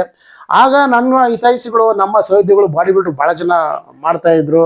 ಅವರು ಕೂಡ ಗೆಲ್ಬೇಕು ಅಂತ ಭಾಳ ಆತರದಲ್ಲಿ ಕಷ್ಟಪಡ್ತಾ ಇದ್ರು. ನಮ್ಮ ಸ್ನೇಹಿತರುಗಳಿಗೆ ಅವರು ಕೂಡ ನಾನು ಸಾರಿ ಅಂತ ಹೇಳ್ತೀನಿ. ಯಾಕಂದ್ರೆ ನಾನು ಗೆಲ್ತಾ ಇದ್ದೆ, ಅವರು ನಾನಿಲ್ಲ ಅಂದಿದ್ರೆ ಅವರು ಅಂತಾರಾಷ್ಟ್ರೀಯ ಮಟ್ಟದಲ್ಲಿ ಗೆಲ್ತಾ ಇದ್ರು ಅಂತ ನನಗೆ ಅನಿಸ್ತಾ ಇದೆ. ಯಾಕಂದ್ರೆ ನಾನೊಂದು ಸ್ಪರ್ಧೆಯಲ್ಲಿ ಪಾಲ್ಗೊಳ್ಳದೇ ಇದ್ದಿದ್ರೆ ಸೆಕೆಂಡ್ ಬಂದಿರೋನು ಫಸ್ಟ್ ಬಂದ್ಬಿಟ್ಟು ಅವನು ಅಂತಾರಾಷ್ಟ್ರೀಯ ಮಟ್ಟದಲ್ಲಿ ಗೆಲ್ತಾ ಇದ್ದಲ್ಲ. ಈ ನೋವು ನನಗಿದೆ. ಯಾರಿಗೆ ಥ್ಯಾಂಕ್ಸ್ ಹೇಳ್ಬೇಕು ಅನ್ನೋದು ಗೊತ್ತಿಲ್ಲ. ನನಗೆ ಯಾವತ್ತೂ ಅದು ನನ್ನ ಮೈಂಡಲ್ಲಿ ಇತ್ತು.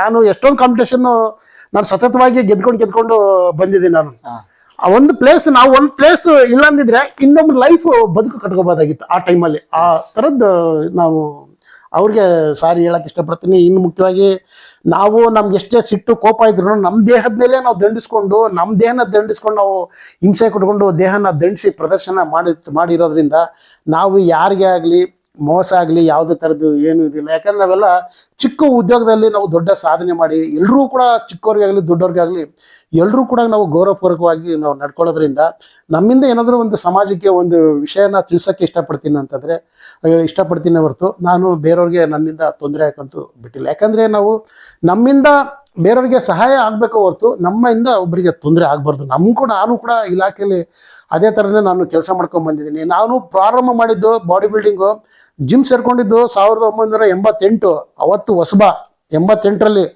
ಈಗ 2024, ಈಗಲೂ ಕೂಡ ನಾನು ಜಿಮ್ಮಲ್ಲಿ ಹೊಸಬನೇ. 1994ರಲ್ಲಿ ನಾನು ನಮ್ಮ ಪೊಲೀಸ್ ಇಲಾಖೆ KSRPಯಲ್ಲಿ ನಾನು ನೇಮಕಾತಿಗೊಂಡಿದ್ದು. ಈಗ 2024, ಸರಿ ಸುಮಾರು 30 ವರ್ಷ ಆಯ್ತೇನೋ. ಬಟ್ ಈಗಲೂ ಕೂಡ ನಾನು ಹೊಸಬನೇ ನಮ್ಮ ಇಲಾಖೆಯಲ್ಲಿ. ನನಗೆ ಇದು ಇಲ್ಲ. ಯಾಕಂದರೆ ಮನುಷ್ಯನಿಗೆ ನೀವೇನೇ ಸಾಧನೆ ಮಾಡಿದ್ರು, ನೀವೇನೇ ಆಗಿದ್ರು ಕೂಡ ನಿಮ್ಮನ್ನು ನೀವು ತಗ್ಗಿ ಬಗ್ಗಿ ಹೋದ್ರೇ ಜೀವನ ನಡೆಯುತ್ತೆ ಹೊರತು ನಾನೇ ದೊಡ್ಡವನು ನನಗೆ ಎಲ್ಲ ಗೊತ್ತು ಅಂತಂದು ಹೋದ್ರೆ ಏನು ಸಾಧನೆ ಮಾಡೋಕ್ಕಾಗಲ್ಲ. ಯಾಕಂದರೆ ಸಮಾಜ ನಮ್ಮನ್ನು ನೋಡ್ತಾ ಇರ್ತದೆ. ನಾವು ಏನೋ ಸಾಧನೆ ಮಾಡಿದ್ದೀವಿ, ಸರ್ವಿಸ್ ಮಾಡಿದ್ದೀವಿ ಅಂತ ನಮ್ಮಿಂದ ಆಗೋ ಒಂದು ಸಣ್ಣ ತಪ್ಪಿಗೆ ನಮ್ಮ ಗಮನಿಸ್ತಕ್ಕಂಥವ್ರು, ನಮ್ಮ ಮಾಡ್ಬೇಕಂತ ಇರ್ತಕ್ಕಂಥ ಯಾರೋ ಇರ್ಬೋದು, ಕ್ರೀಡಾ ಅಭಿಮಾನಿಗಳಿರ್ಬೋದು, ಅವ್ರಿಗೆ ನಾವು ಕೆಟ್ಟ ಮೆಸೇಜ್ ಕೊಟ್ಟಂಗಾಗುತ್ತೆ. ಯಾಕಂದರೆ ನಾವು ಒಂದು ಇಂಜಿನ್ ಆಗಿ ಒಂದು ಒಳ್ಳೆ ಕರೆಕ್ಟಾಗಿ ಮಾರ್ಗದರ್ಶನಕ್ಕೆ ಪ್ಲೇಸಲ್ಲಿ ತೊಗೊಂಡೋಗ್ಬೇಕು ಹೊರತು ನಾವು ಕೆಡೋದಲ್ದೇ ಸಮಾಜ ಕೆಡೋ ಥರ ಆಗಬಾರ್ದು. ಇದು ಯಾಕಾಗುತ್ತೆ ಅಂದರೆ ಇವತ್ತಿನ ದಿನ ಏನಾಗಿದೆ ಅಂದರೆ ಅರ್ಥನೇ ಆಗ್ತಾಯಿಲ್ಲ ಜನಗಳಿಗೆ. ಸೋಷಿಯಲ್ ಮೀಡಿಯಾ ಎಲ್ಲ ಬೆಳೆದು ಯಾವ್ದು ಒಳ್ಳೇದು ಯಾವ್ದು ಕೆಟ್ಟದ್ದು ಅಂತಂದೇ ಗೊತ್ತಿಲ್ಲ. ಯಾಕಂದರೆ ನಾವೆಲ್ಲ ಹೇಳ್ತಾ ಹೋಗ್ತೀವಿ, ಮನುಷ್ಯರಾಗಿ ಹುಟ್ಟಿರೋದೇ ನಮ್ಮ ಭಾಗ್ಯ. ಅದನ್ನು ಸರಿಯಾದ ರೀತಿಯಲ್ಲಿ ನೀವು ಸದುಪಯೋಗ ಪಡಿಸ್ಕೊಂಡು ಏನಾದರೂ ಸಾಧನೆ ಮಾಡಿ.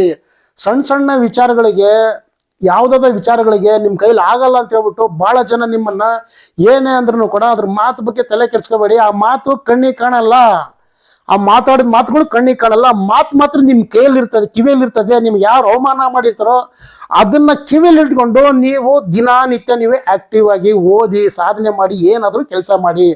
ನನಗೂ ಕೂಡ ನಿನ್ನ ಕುಳ್ಳಗಿದಾನೆ, ಕರ್ರಗಿದಾನೆ, ಎತ್ತರ ಇಲ್ಲ, ಕನ್ನಡ ಬಿಟ್ಟರೆ ಬೇರೆ ಭಾಷೆ ಬರಲ್ಲ ಅಂತೇಳಿ ರೇಗಿಸ್ತಾ ಇದ್ರು. ಅಂಥವನ್ನ ನಾವು ಅದಕ್ಕೆ ಮನಸ್ಸಲ್ಲಿ ಇಟ್ಕೊಂಡು ನಾವು ಜೀವನದಲ್ಲಿ ಸಾಧನೆ ಮಾಡಿದ್ವಿ ಹೊರ್ತು ನನಗೆ ಯಾರೋ ಹೋಗ್ಬಿಟ್ಟು ನನಗೆ ಕುಳ್ಳಗಿದಾನೆ, ಕರ್ರಗಿದಾನೆ, ಇವನಿಗೆ ಕನ್ನಡ ಏನೇ ಬಿಟ್ಟರೆ ಬೇರೆ ಭಾಷೆ ಬರಲ್ಲ ಅಂತ ಹೇಳ್ಬಿಟ್ಟು ಅವ್ನಿಗೆ ನಾವು ಚೇರ್ ಹಾಕೊಂಡು ಹೋಗ್ಬಿಟ್ಟು ಅವ್ನಿಗೆ ಕೆನ್ನೆಗೆ ಹೊಡಿಲಿಲ್ಲ. ನಾವು ಸಾಧನೆ ಮಾಡೋ ಮುಖಾಂತರ ನಾವು ಅವ್ರಿಗೆ ಉತ್ತರ ಕೊಟ್ಟಿದ್ದೇವೆ ಹೊರತು ಇನ್ನೇನು ಇಲ್ಲ. ಹೀಗಾಗಿ ಸ್ನೇಹಿತರೆ, ನನ್ನ ಮಾತಿಂದ ಏನಾದರೂ ತಪ್ಪಾಗಿದ್ರೆ ನೀವು ಕೂಡ ಸಾರಿ. ಯಾರೆಲ್ಲ ನಾನು ಕೆಲಸ ಮಾಡ್ತಕ್ಕಂಥ ಒಂದು ಇದರಲ್ಲಿ ನನ್ನಿಂದ ಏನಾದರೂ ಒಂದು ತಪ್ಪಾಗಿದ್ರೆ ಅವರು ಕೂಡ ನಾನು ಸಾರಿನ ಕ್ಷಮೆ ಕೇಳ್ತೀನಿ. ಸ್ನೇಹಿತರೆ, ನಮ್ಮ ದಯಾನಂದ ಅವರಿಗೆ ನಿಮ್ಮ ಪ್ರೀತಿಯ ಪ್ರೋತ್ಸಾಹ ಇಲ್ಲಿ ಮತ್ತೊಮ್ಮೆ ನಾನು ಹೇಳ್ತೀನಿ. ಥ್ಯಾಂಕ್ಸ್ ವಿತ್ ಅಂಕಲ್ಗೆ ಯೂಟ್ಯೂಬ್ನ ಸಬ್ಸ್ಕ್ರೈಬ್ ಮಾಡಿ ಸ್ನೇಹಿತರೆ. ನಮಸ್ತೆ ಸರ್. ವೀಕ್ಷಕರು, ಇಲ್ಲಿ ತನಕ ನೋಡಿದ್ರಲ್ಲಿ ಈ ವಾರದ ವಿಶೇಷವಾಗಿರ್ತಕ್ಕಂಥ ಸಂಚಿಕೆ ನಮ್ಮ ಸರ್ ಜೊತೆ ನಾವು ಎಷ್ಟೋ ತನಕ ಮಾತಾಡಿದ್ವಿ. ನಿಮ್ಗೂ ಈ ವಿಡಿಯೋ ತುಂಬಾ ಮೋಟಿವೇಶನಲ್ ಆಗಿರುತ್ತೆ ಅಂತ ಅನ್ಕೊಂತೀನಿ.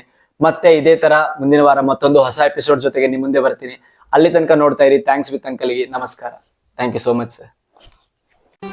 ಮತ್ತೆ ಭೇಟಿಯಾಗೋಣ. ನಮಸ್ಕಾರ.